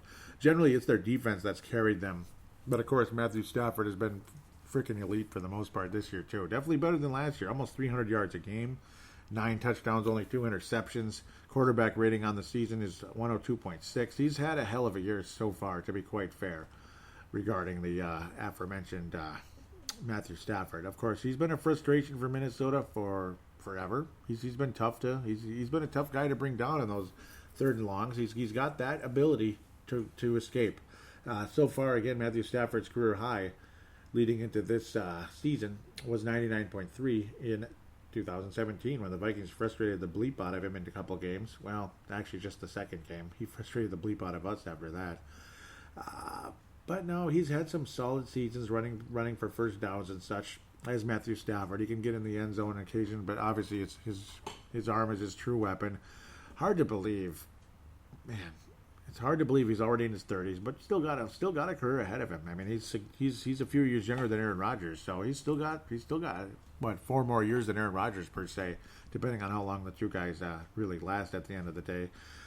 Mr. Jones, obviously, Marvin Jones has had a solid season so far. Not great, but I mean, he's the number 1 target. He hasn't exploded, but really nobody's exploded. I mean, there's no Calvin Johnson anymore. Marvin Jones, of course, the former Bengal, who's had some solid seasons with them, but really never been a star. Kerryon Johnson's solid, blah, blah, blah. Hawkinson's a guy that could be a big problem for Minnesota, obviously. And the Detroit defense has been pretty good for the most part. They give up yards. It's kind of the bend but don't break situation at the end of the day. That's the one thing when you sit down and analyze the situation. It is kind of a bend but don't break defense. I mean, in yardage given up, Detroit is actually in the much lower half in yardage given up. That's the funny part, despite their defense has been pretty good and being stingy for the most part. I mean, they're averaging about 23.8 a game. They're like in the middle. They just win games at the end of the day. That's kind of how it is for Detroit. In yards a game and rushing. They're kind of middle of the pack, 124.8. You could expect a solid game from Dalvin Cook. Their pass defense has been beatable, very beatable so far this year, giving up 280 yards. They've just been solid. They've been in games most of the season. Their defense is kind of bend but don't break. They give up the yardage, and that's kind of what it's been. And then Stafford has been excellent. I mean, it's kind of a combination of both. They've been just good. They've just been good this year, and that's one of the main reasons why the Detroit Lions are one of the top teams in the NFL. Oh, not really. They're a dangerous team to play against, we'll say. Not top teams, but they almost beat Kansas City. But now the Chiefs actually look semi-beatable because Houston beat them. So it's going to be interesting. And they lost last week as well. So it's going to be extremely interesting to see how things turn out for the Chiefs. Detroit, again, it's bend but don't break. They only have 9 sacks on the year, but yeah, okay, they've only played 4 games. That's something to think about. I mean, a lot of their numbers are going to be low. Interesting statistic with Detroit, again, only 4 games. I'll continue to say this. Only 4 games. They're still way up there in the pass deflections with 27, so that's pretty good. That's a pretty good statistic for Detroit because, again, only 4 games. They're at the minimum here. They force fumbles, they force turnovers, and that's definitely something to talk about. They'll force fumbles, and that's something we're afraid of around here in a big way. It's just been a problem forever for the Minnesota Vikings with the fumbles, and you hope that they don't draw Kirk Cousins into one. Only 2 interceptions so far on the year for Detroit. It's a beatable team. It's, again, bend but don't break. I've said it about 50 times. That's kind of what it is at Detroit. Bend but don't break, and then Matthew Stafford is off to a great start. He's having a career year so far, honestly. And he's had a lot of very good seasons where he's pushing 5,000 yards, this and that. Detroit, so far this year, again, has been tough to beat. They've really hung in there. I mean, they hung in there against they hung in there against the Chiefs. They frustrated other teams during the course of the season. I mean, where do you even go? I mean, where do you even go? It's a tough decision. I mean, Minnesota's going to put up numbers. That's the good part. I'm excited about that.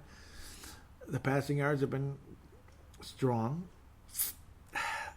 I'm having a hell of a time picking a winner in this game. I mean, I love the way the Vikings are playing, but are they for real? That's the thing. And these road games for Kirk Cousins have not been good. I just don't even want to go there. I mean, it's funny how they end up tying tying Arizona. They beat Philadelphia, which, okay, that's a pretty good win on the road. They barely lose to Kansas City at home. So they've kind of been all over the place, honestly. I mean, you tie with Arizona, that's not good. But, of course, Kyler Murray was awesome in that game. The Chargers, beating them by only 3 points isn't as impressive as you might think it is, because the Chargers are getting killed by an awful Pittsburgh team right now. I mean, that team is done. And I feel bad for their coach. I thought he did a hell of a job last year, and it sucks. Kansas City, though, man, they almost had them. They almost had them again. And again, now they're visiting Green Bay, and unfortunately, we don't get to see that. I think the Packers probably win that game, probably. Go Detroit, because it'd be good to see the Packers lose, I suppose. That would help. I mean, we'd be tied, but Green Bay'd have the tiebreaker. Boy, oh boy. I want to pick the Vikings to win. I mean, I've picked the Vikings to win pretty much every game so far this year. Oh, man. If Kirk Cousins continues to protect the football and to be more willing to try to thread the needle between the defenses and such that he's been doing the past couple of weeks, if he continues on the trend he's been on, Kirk Cousins is going to have a hell of a rest of the season, and I think Vikings could have a pretty damn good record. I mean, 4-2 is good. You get to 5-2, a nice win on the road. This could be a big boost in confidence for this team. I've picked the Vikings to win every week, it seems like, and it makes me sound like a homer, but I mean, these are all winnable games. I mean, they're all winnable. Going into Green Bay, we barely lost that game. If Kirk Cousins wasn't freaking awful, the Vikings would have won that one. Same with Chicago. If Kirk Cousins wasn't freaking awful, we would have won. Detroit is not outside. It's not a primetime game. And it's a beatable team. It's a beatable defense. Again, for the 9 billionth time, bend but don't break. They give up yards, and they give up points. So it just is what it is. I think the Vikings win. I think the Vikings beat Detroit. I think so. I think we win our 4th game in a row against the Detroit Lions. I got a feeling I think the Vikings can do this. Obviously, Matthew Stafford has been a thorn in the side for this Vikings defense, but the last couple of years, we've beat the heck out of him. So hopefully the Vikings can do it again. I think he's going to have a hell of a time tomorrow night against the Green Bay Packers, or tonight, depending on when you're listening, or even, a couple of days ago. Maybe who knows how long you're listening, how long ahead of time you are at this point. But I don't know. I'm going to pick the Vikings to win this game, believe it or not. It's going to be something along the likes of, you're going to see yardage.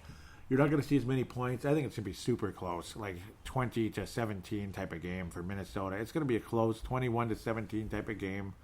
Dalvin Cook's going to get, I think Dalvin Cook's numbers are going to be higher significantly in this game. And I remember he was doing well against Detroit in the game that he got injured. But again, it's a different team. But still, they give up yardage. They do. Detroit gives up yardage. They give up passing yards. I think Kirk Cousins throws for 300-ish again. I think he gets multiple touchdowns again. I think Stephon Diggs has a back-to-back good week because he has had some good history against the Detroit Lions. In fact, that's when he jumped onto the scene and things started looking pretty cool for Stephon Diggs. That's what I believe. Vikings win the game 21-17, or you could even go 20-17 with, again, Bailey making a couple field goals rather than just all touchdowns. I'm going to go 20-17. Very close game. Vikings stop Stafford and the Detroit Lions late and take over on downs, so to speak, and do the victory formation and barely get past this Detroit team. You're going to see yardage. You're going to see a mistake or two here or there. But, again, this is a beatable team, I think. I think they're beatable. I think they had a good start to the season, and I got a feeling there's going to be a little drop-off, and I think the Vikings get the job done and force Stafford into an interception or two, this and that. I don't really fear their running game. Their passing game I do fear very much. That's the one reason why the Vikings would lose the game is because of Matthew Stafford and the passing game, and because the Vikings secondary has not been as good as you'd like. You need Mike Hughes to get that big turnover, or just continue to play that shutdown defense he's been doing, that shutdown corner he's been in the past 2 weeks that he's been back. And again, thank God Mackenzie Alexander is back as well, because he's become one hell of a shutdown slot corner as well. That would be very helpful for Minnesota to make up for what's not been a very good year for Xavier Rhodes, and a decent, just an okay year for Trey Waynes, and a below average for his standards, that's for sure, year for Mr. Rhodes closed, Xavier Rhodes. Minnesota wins 20-17, just barely, over a Detroit team, and it'll be a gigantic momentum push, hopefully, for Minnesota after that. With that, we'll take a quick break, and he calls himself Marky on Twitter. I almost called him Mark Carlson. It's Dave Martin. He calls himself Marky on Twitter. He's going to congratulate me on my 300th episode in fan interaction right after this.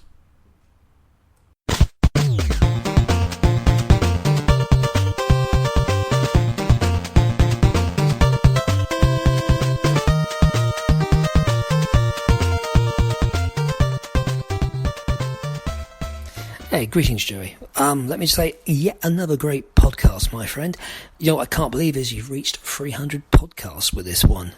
That's 12 seasons. That's truly dedication and commitment to the cause when you're doing probably, an average of 18 per year.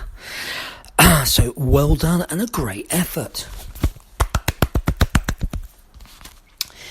Now, I think you are right. They should beat the Eagles at home on Sunday.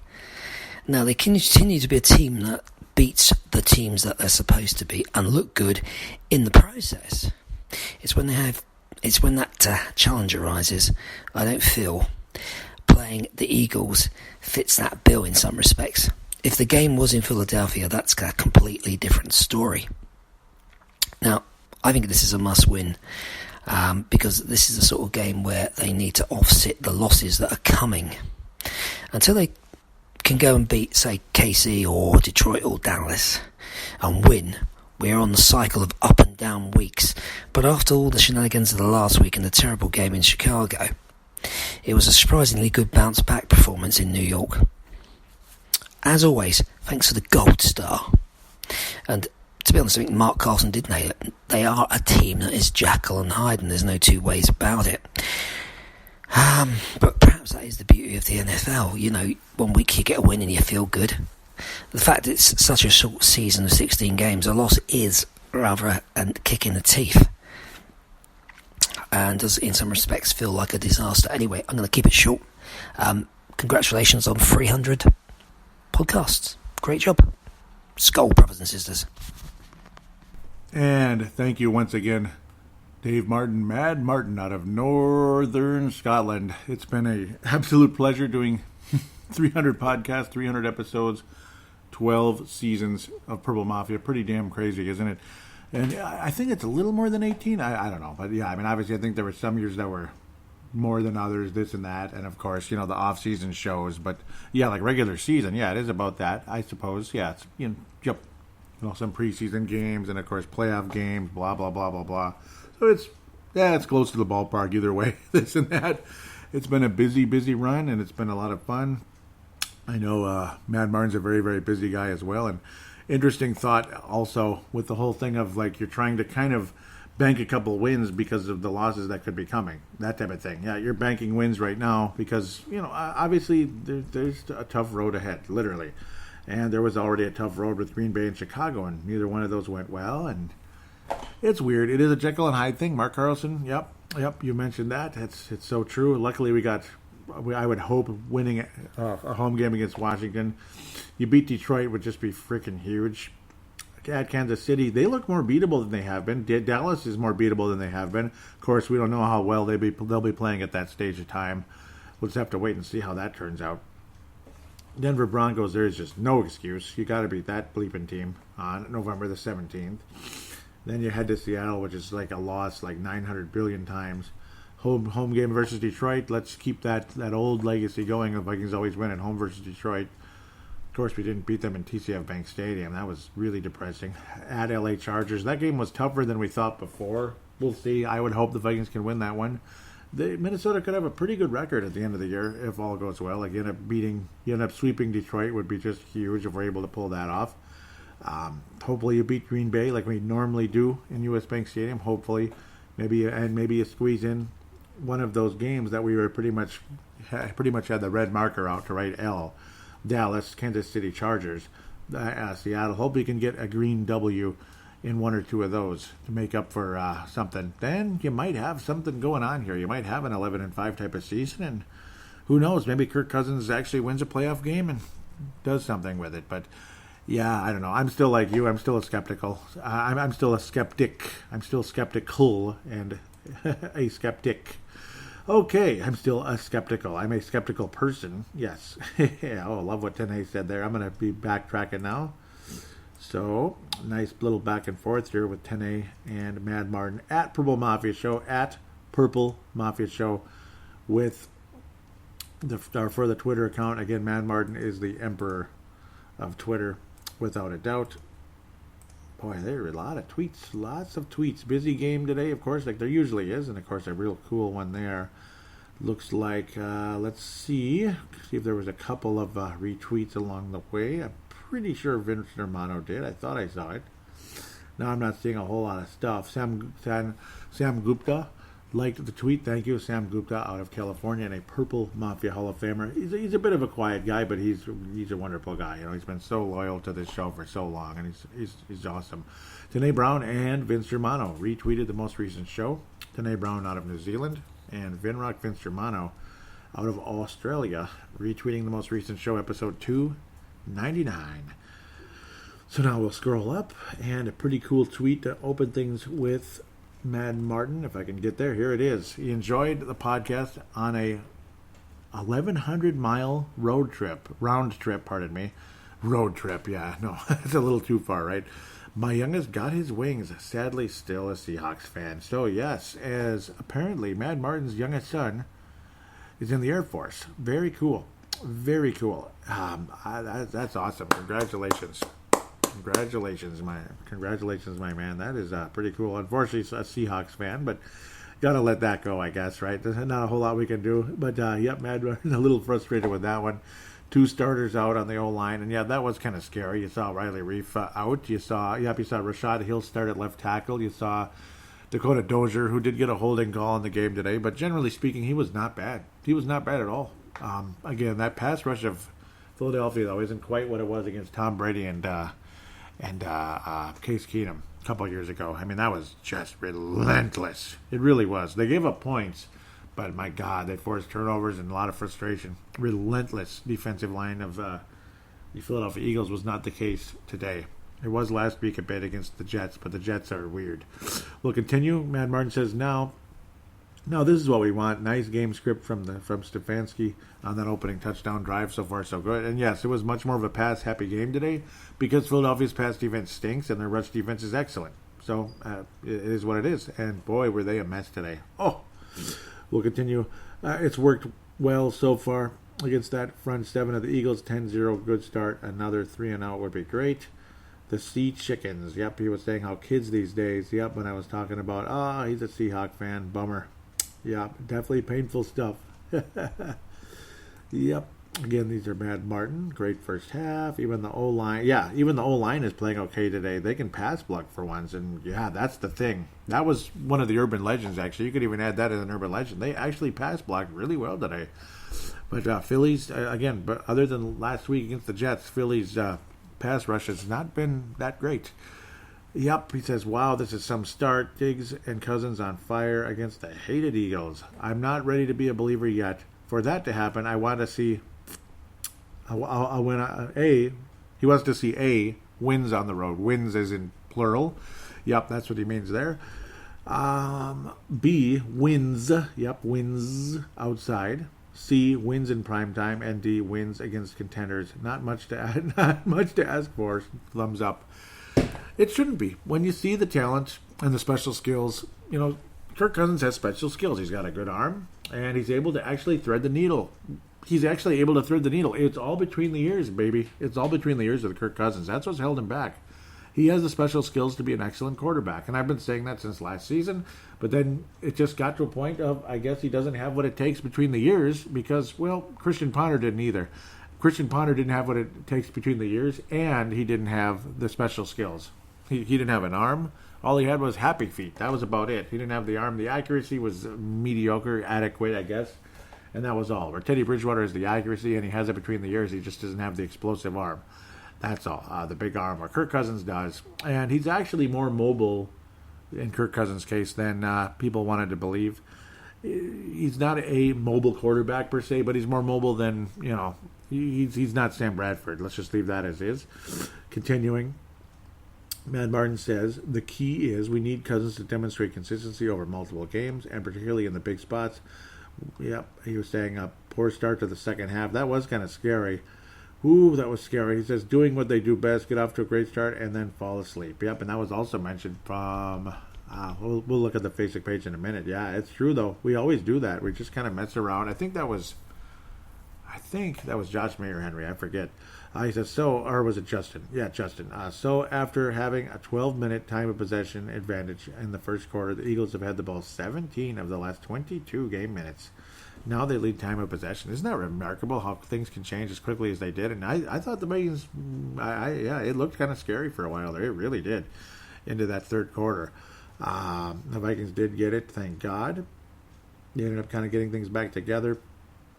Mad Mars says clearly that calling out of Cousins works. Need to keep him angry. I'm calling him out. Want 500 yards next week. They turned this around. Another good performance, and the O-line to pass protect him. Yep, and moving on.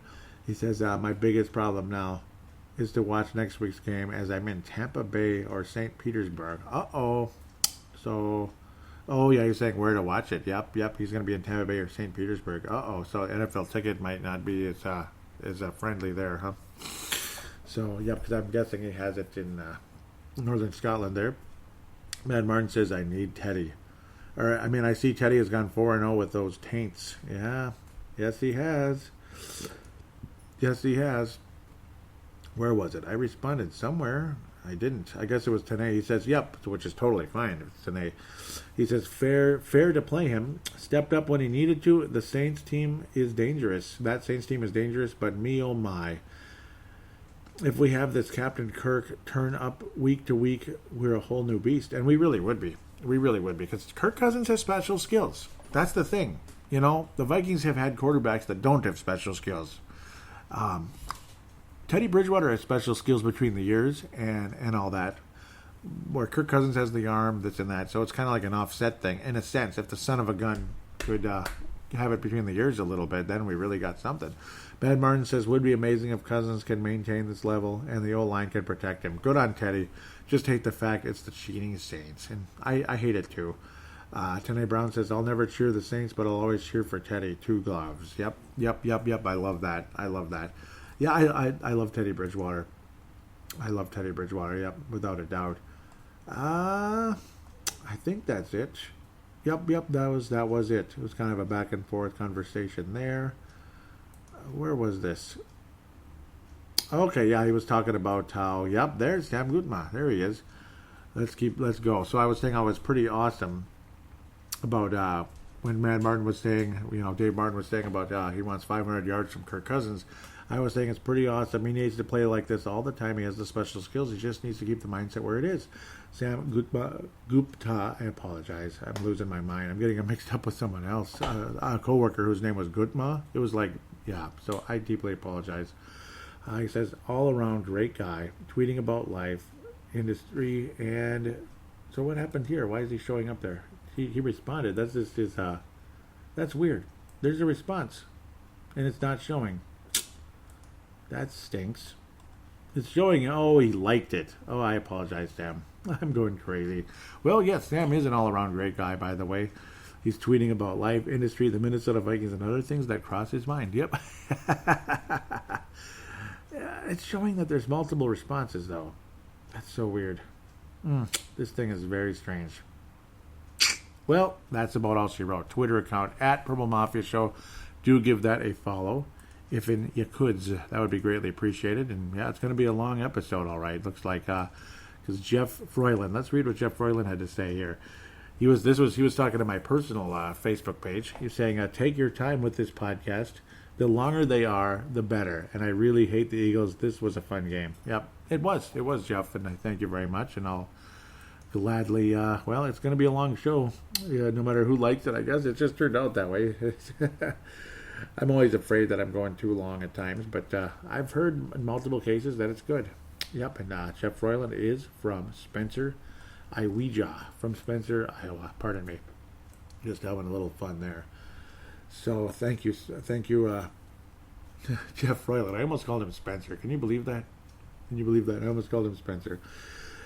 Facebook.com/Purple Mafia Show, but also recommend MN Vikings Haven for allowing me to post links to Purple Mafia on that Facebook page. Thank you again, Trevor Wickerin, for allowing me to do that. They do in-game threads, Viking news during the week and such.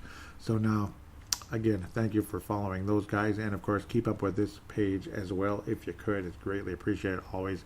Facebook.com/Purple Mafia Show. All these links, and it will be in the show description. October 6th. What's going on? Nope, that was the fine. So, Vikings versus Giants. Okay, let's get to this week, finally. The comments on the most recent episodes, and there was a share. Thank you very much for whoever did that. Can't thank you enough, honestly. And every comment is relevant, damn it. Most relevant. Every comment is, doggone it. Justin Mayer Henry, who's very likely going to get a star this week out of Colorado, says, I hope to get more engaged later on in the season if I can manage to actually see a bleeping game. Haha. Thanks for the shows, Joey. And thank you very much, Justin. I appreciate you for sticking with this show, even when you're unable to see the game sometimes. Mark from Iowa. Mark Carlson says, wow, $2.99 and a great show it is. Thanks for the star. Looking forward to 300. Skol, Mark from Iowa, and you are very welcome for the star. And thank you so much for being around for many of those shows, Mark. Many. Gerald Sering has been around for very many of them, apparently, if he's been around since 2009. Yeah.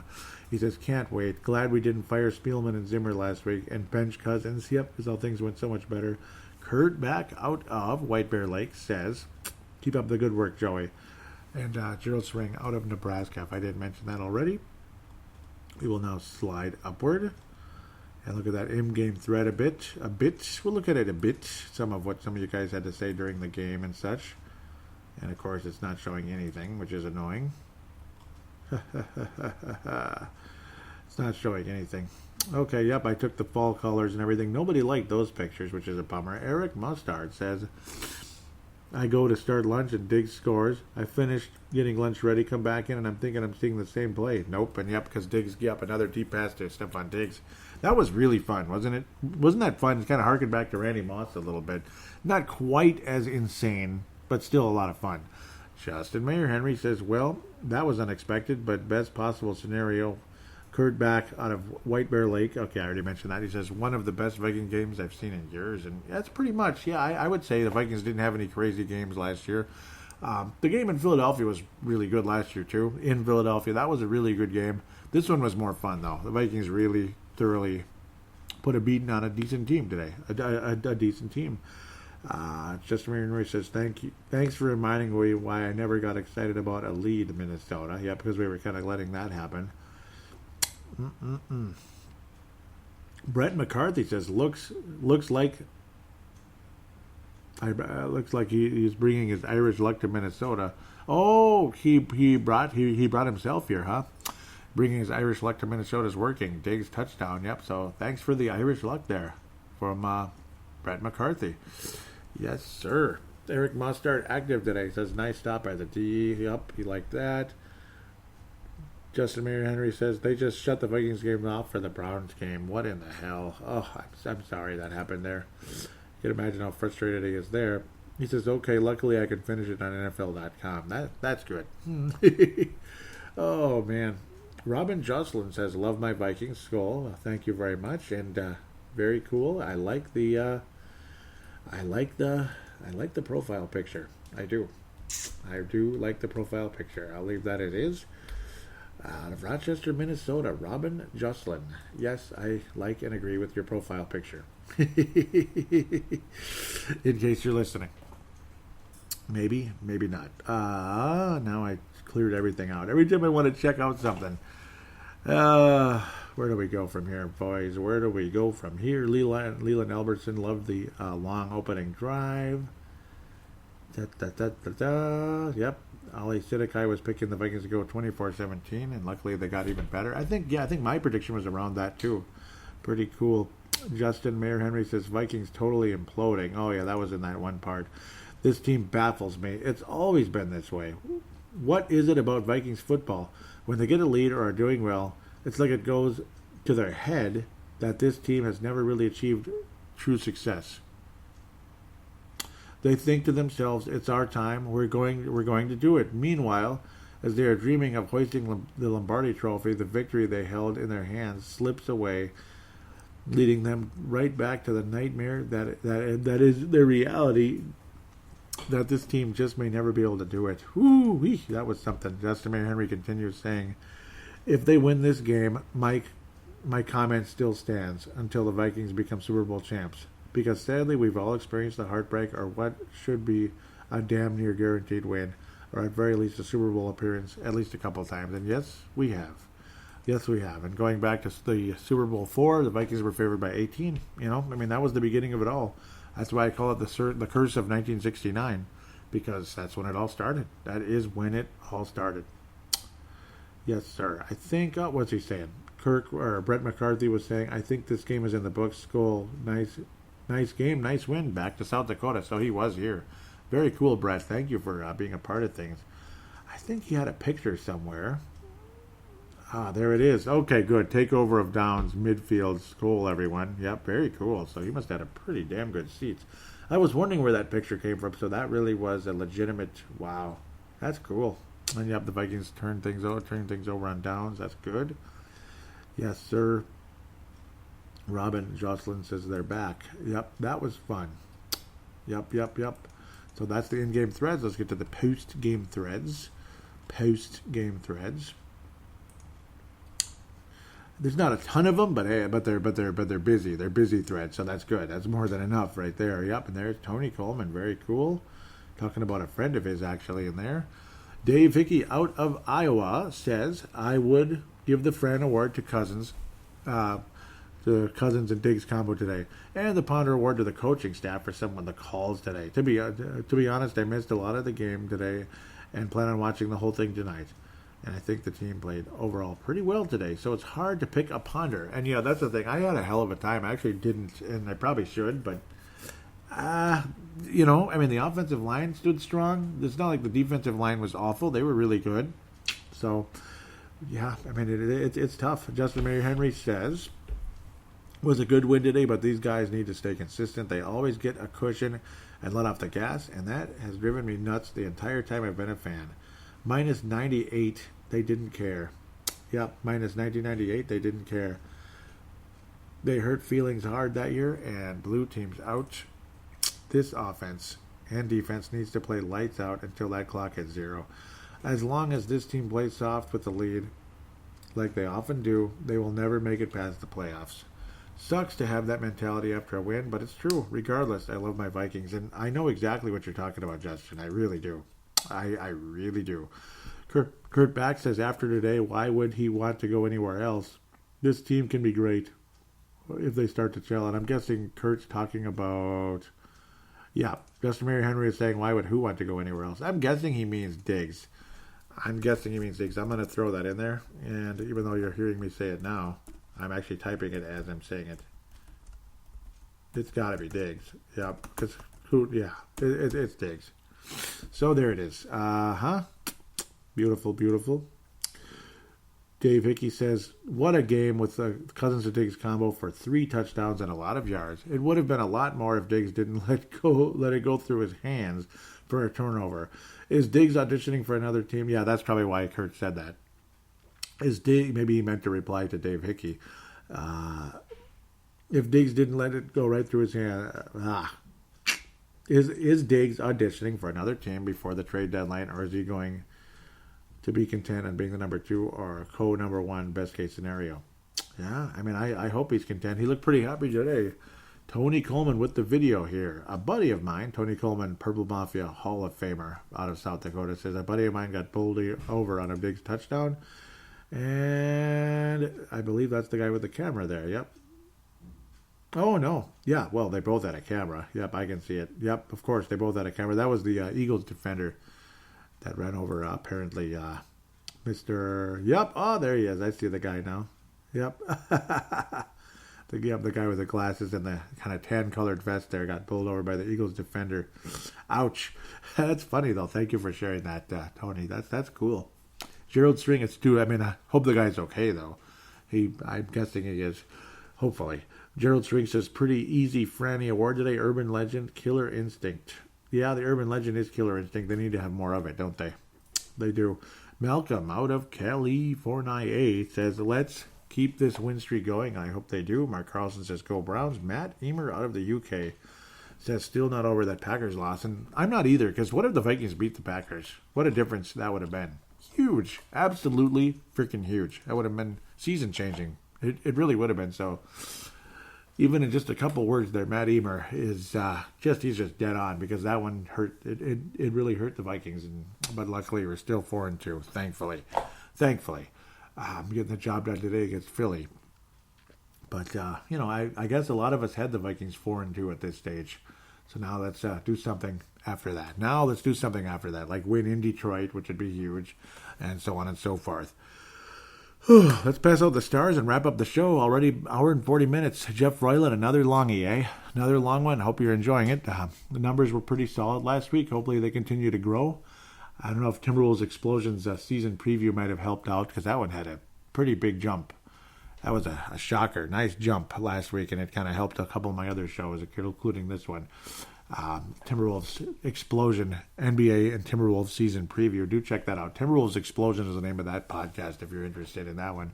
And, of course, Brave the Wild is my other podcast, and I did our season preview on that one not too long ago either, for the Minnesota Wild, who are off to a rotten start. Oof. Yeah, that show's struggling a teeny bit because of that, but it's not struggling that bad.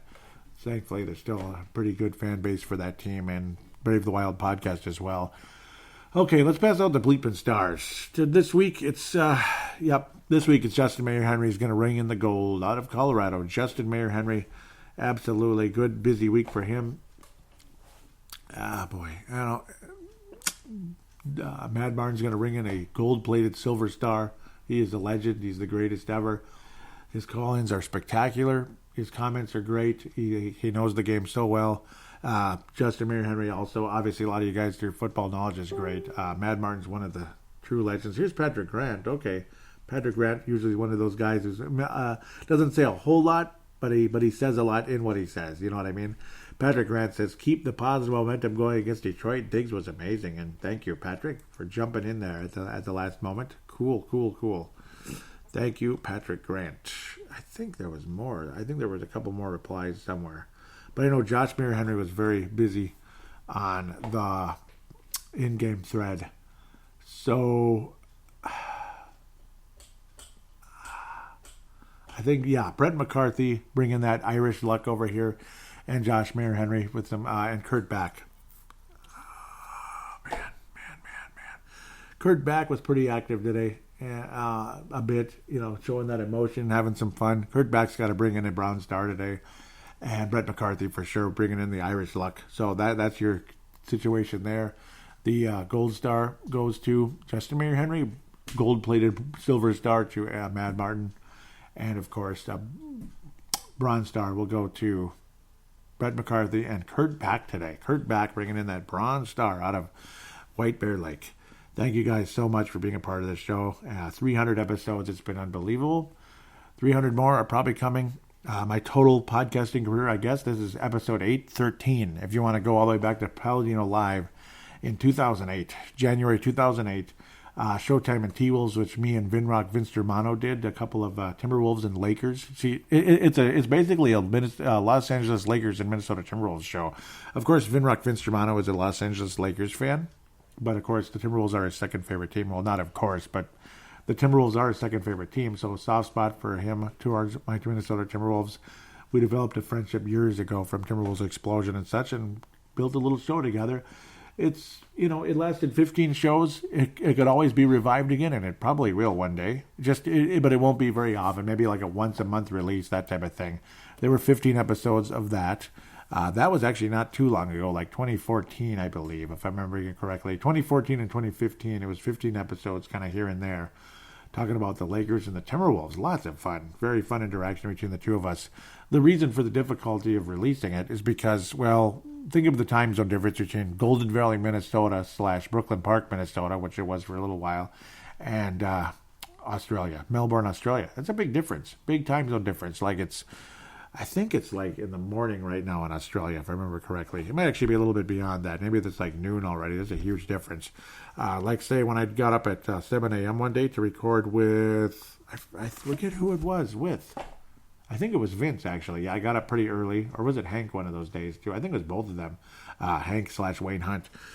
It was super late at night. 7 a.m. here, it was super late at night on the same day. That's how many hours later it is, like 17 hours later. So they were recording at like 11 p.m. or something. So pretty wild. But it is what it is. Sometimes I record early. Sometimes I record late. Like, say it's, I was recording at like 10:30 p.m. or something here. And it's like 3:30 p.m. the next day there already. Whew, pretty crazy stuff. So, it is what it is. When they have time, they have time. And when they don't, they don't. That type of thing. Oh, there I go, dragging it again, but it's episode 300. There's a story to everything. But I remember I had Paladino Live circa April 2008. I decided to split the Vikings out of Paladino Live because Paladino Live was a universal show. I was just going to do one show, and that's it. I was going to talk about sports, maybe throw in some stocks and all that here and there just for some fun. That's what it was going to be, mostly sports and stocks. It was going to be like all the Minnesota teams. Vikings, Timberwolves, Wild, and even throw in some Twins, of course, which, I did talk Twins a bit. I love baseball. I have a lot of experience in it as well. I'm not a genius about pitching, this and that. And at the time, there was a Twins podcast, and then I noticed there was a really big one also. And I figured, I'm going to stick to football, basketball, and hockey. And that's what I did. Kept with Purple Mafia, split Purple Mafia out of Paladino Live, so Paladino Live became just Wild and Wolves, and then threw in some Twins conversation as well. And then in August of 2008, I split up Paladino Live and canceled that show, actually. I retired that show and split it into Timberwolves Explosion and Brave the Wild. It took a little while to come up with names. Purple Mafia was kind of a random idea a long time ago. I figured, I'm Paladino Joey, and I wear this cool black hat and this trench coat. I'm Paladino Joey, Don Paladino, and that's where Purple Mafia came from, way back in April 2008. So that's where Purple Mafia came from. And then I had a coworker at work. I just could not come up with a name for the Timberwolves show for some strange reason. So that was kind of random. I was talking back and forth with my friend Paul days later. But then a friend at work named Nicholas Nyland, all of a sudden, just his light bulb went off, and he said, Brave the Wild. What do you think of that? And I'm like, okay, that's really good. I am going to do that. That show ended up releasing a couple days, like a week or two after the first release of Timberwolves Explosion. I was just thrilled to do an NBA show. Oh, God, I've always wanted to talk NBA. Brought Marcus the Forecaster in multiple episodes. And, man, that was some serious fun. Brave the Wild, Neil Nate Dogg Thiessen, God rest his soul. I never in a million years would have guessed he wouldn't still be living today. That still sticks on my mind. It does every day. I mean, Neil Nate Dogg Thiessen, in 2012, he got sick. Some kind of strange thing happened in his head. I'm not sure what it was. He got on medication. Still was Neil. He still was very much Neil, but it made his sleeping pattern change so dramatically. He put on a lot of weight. His health deteriorated, and then just things got worse, like 5 years later. And then he passed away, right before the Super Bowl in Minnesota. In fact, he was still living, but he was pretty much gone already at that time. And when the Super Bowl was actually here, the last text I ever got from him, we were sad about the Vikings getting crushed by the Philadelphia Eagles. So that's a bit of history there. Neil Nate Dogg Thiessen was on a number of episodes of Brave the Wild. Fun-loving son of a gun. Just love the guy to death. And, of course, Marcus the Forecaster, about as entertaining as it gets. He's a basketball wonk, as in a lot of knowledge. I wish we could keep doing shows with him on that show too, but unfortunately, that he's tough to get. Let's just leave that as is. He's tough to reach sometimes. He's busy with this, or his sleep pattern is different. He's kind of a third shift guy, we'll just say. So it was stuff like that kind of hurt that. Purple Mafia. This is kind of a solo show for me. I've had guests. I've had Dylan Richardson. I've had Spencer Ellerbrush. I've even had a guy named Farzine on who ended up not being nearly as nice a guy as I thought. That went very south about 5 years ago. It had nothing to do with this show per se, with him being on it. Just the friendship went south because he changed. Let's just leave it at that. People change, and it's crappy. So that's just a story of this world. People change all the time whenever they have something happen in a positive way. Maybe their career goes up and their ego explodes, and what are you going to do? What the hell can you do, as Jerry Burns would say? What the hell can you do? I mean, people change, and they're not your friend anymore because they're just not. That's life. I don't even know why I'm getting into that. But it's been a long bleeping road, man. I mean, it was fun having guests on Dylan Richardson and such, but generally speaking, and of course, Sebastian Balls, of course, he was easily, out of all the people I've done the show with, he's got to be the best one, right? I mean, now then again, Dylan Richardson was freaking awesome too, though. Oh, I got to say both of them. Dylan Richardson was freaking awesome. Farzine, it's like you listen back to those shows and you kind of see he already had that thing going on. Let's just say, like, I'm better than everybody else attitude. Yeah, I don't know. Some people that's just how some people are, That's just how some people are. Dylan, one of the greatest guys ever. He's the one that got everything started for me on thesportstuff.com, and that page just kind of ceased to exist because Dylan just got too busy. He kind of changed. He had some changes in his life and all that. So nothing bad, of course, positive. It's just he just didn't have time for it anymore. So very positive changes for him. Much better job, better wife, all that good stuff. Better wife, better life. Yeah, that type of thing. So that type of thing. Awesome guy out of Northern California, kind of around the Sacramento area. What an unbelievable guy, Dylan Richardson. I wish he was on this show again. And, of course, Sebastian Barton, as he goes by. One of the coolest kids ever. Was a kid when I first started talking to him, like in his teens. Now he's a young adult. He's a dad. He's a husband. Oh, Sebastian, I love you, in case you're listening. Hope you are. Brett Jacobson, one of the true legends of the show. Mark Carlson, I could go on forever. So 300 episodes. This is the longest closing I've done in a long time to the show because, well, it's episode 300. Got to talk about something. Somebody about almost 2 hours here. So Jeff Freiland loves it. But that's Purple Mafia. That's Purple Mafia. The story of Purple Mafia, how we're here today. And again, 813 episodes when you combine paladinolive, Showtime and T-Wolves, Brave the Wild, Timberwolves Explosion, and Purple Mafia. 300 episodes. Timberwolves Explosion 269, Brave the Wild, what was it, like 214? Something like that, and then, of course, so we're at 813 total. I reached 800 not too long ago, and I didn't even mention it. So looking forward to 900 and 1,000 because I will be here for those, God willing. Long as I'm still on this planet, and I doggone plan to be, we'll get to 1,000. Unless I get some kind of job that says absolutely no podcasting because you're doing live shows and we can't do that ever again. But why would anybody do that? They can't stop you from doing a podcast. Screw that crap. I don't think they would. Honestly. In fact, why would they? If anything, it's more exposure. I could give them a shout-out like, hey, listen to my show on KFAN. Yeah, what are the odds of that happening? Like 0?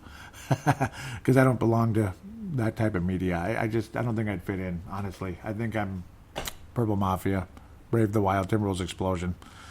I wish this show exploded in a good way. It's doing well, but yeah, I wish it was like money-making. But we'll see. Things happen. Right people listen sometimes, and things happen. With that said, though, I want to thank all of you so very much for.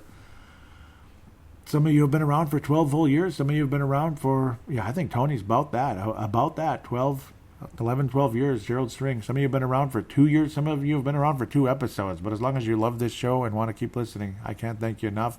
Please do write a positive rating for this show, if you could, on iTunes, just to keep it going in the right direction. And I did have a positive rating very recently. I don't think I got to it yet. I don't think I mentioned it on a previous show, and I deeply apologize because I always do. Say I'll mention you on air and give you a positive rating or give you a star. So Loadmaster on September 17th, officially on iTunes, says, I've been listening to sports radio long enough and even to the NFL channel on my satellite radio, but no one does a better job covering the Vikings than this show. Dang, thank you. I'm shocked that you would say that. I can't thank you enough for saying that. God bless you, Loadmaster. You are getting a gold star as well today, just for that statement. I mean, that is unbelievable. I can't thank you enough. And those are worth their weight in gold. They're worth their weight in platinum. They're worth their weight in diamond-plated platinum gold. I mean, I can't thank you enough for what you said there.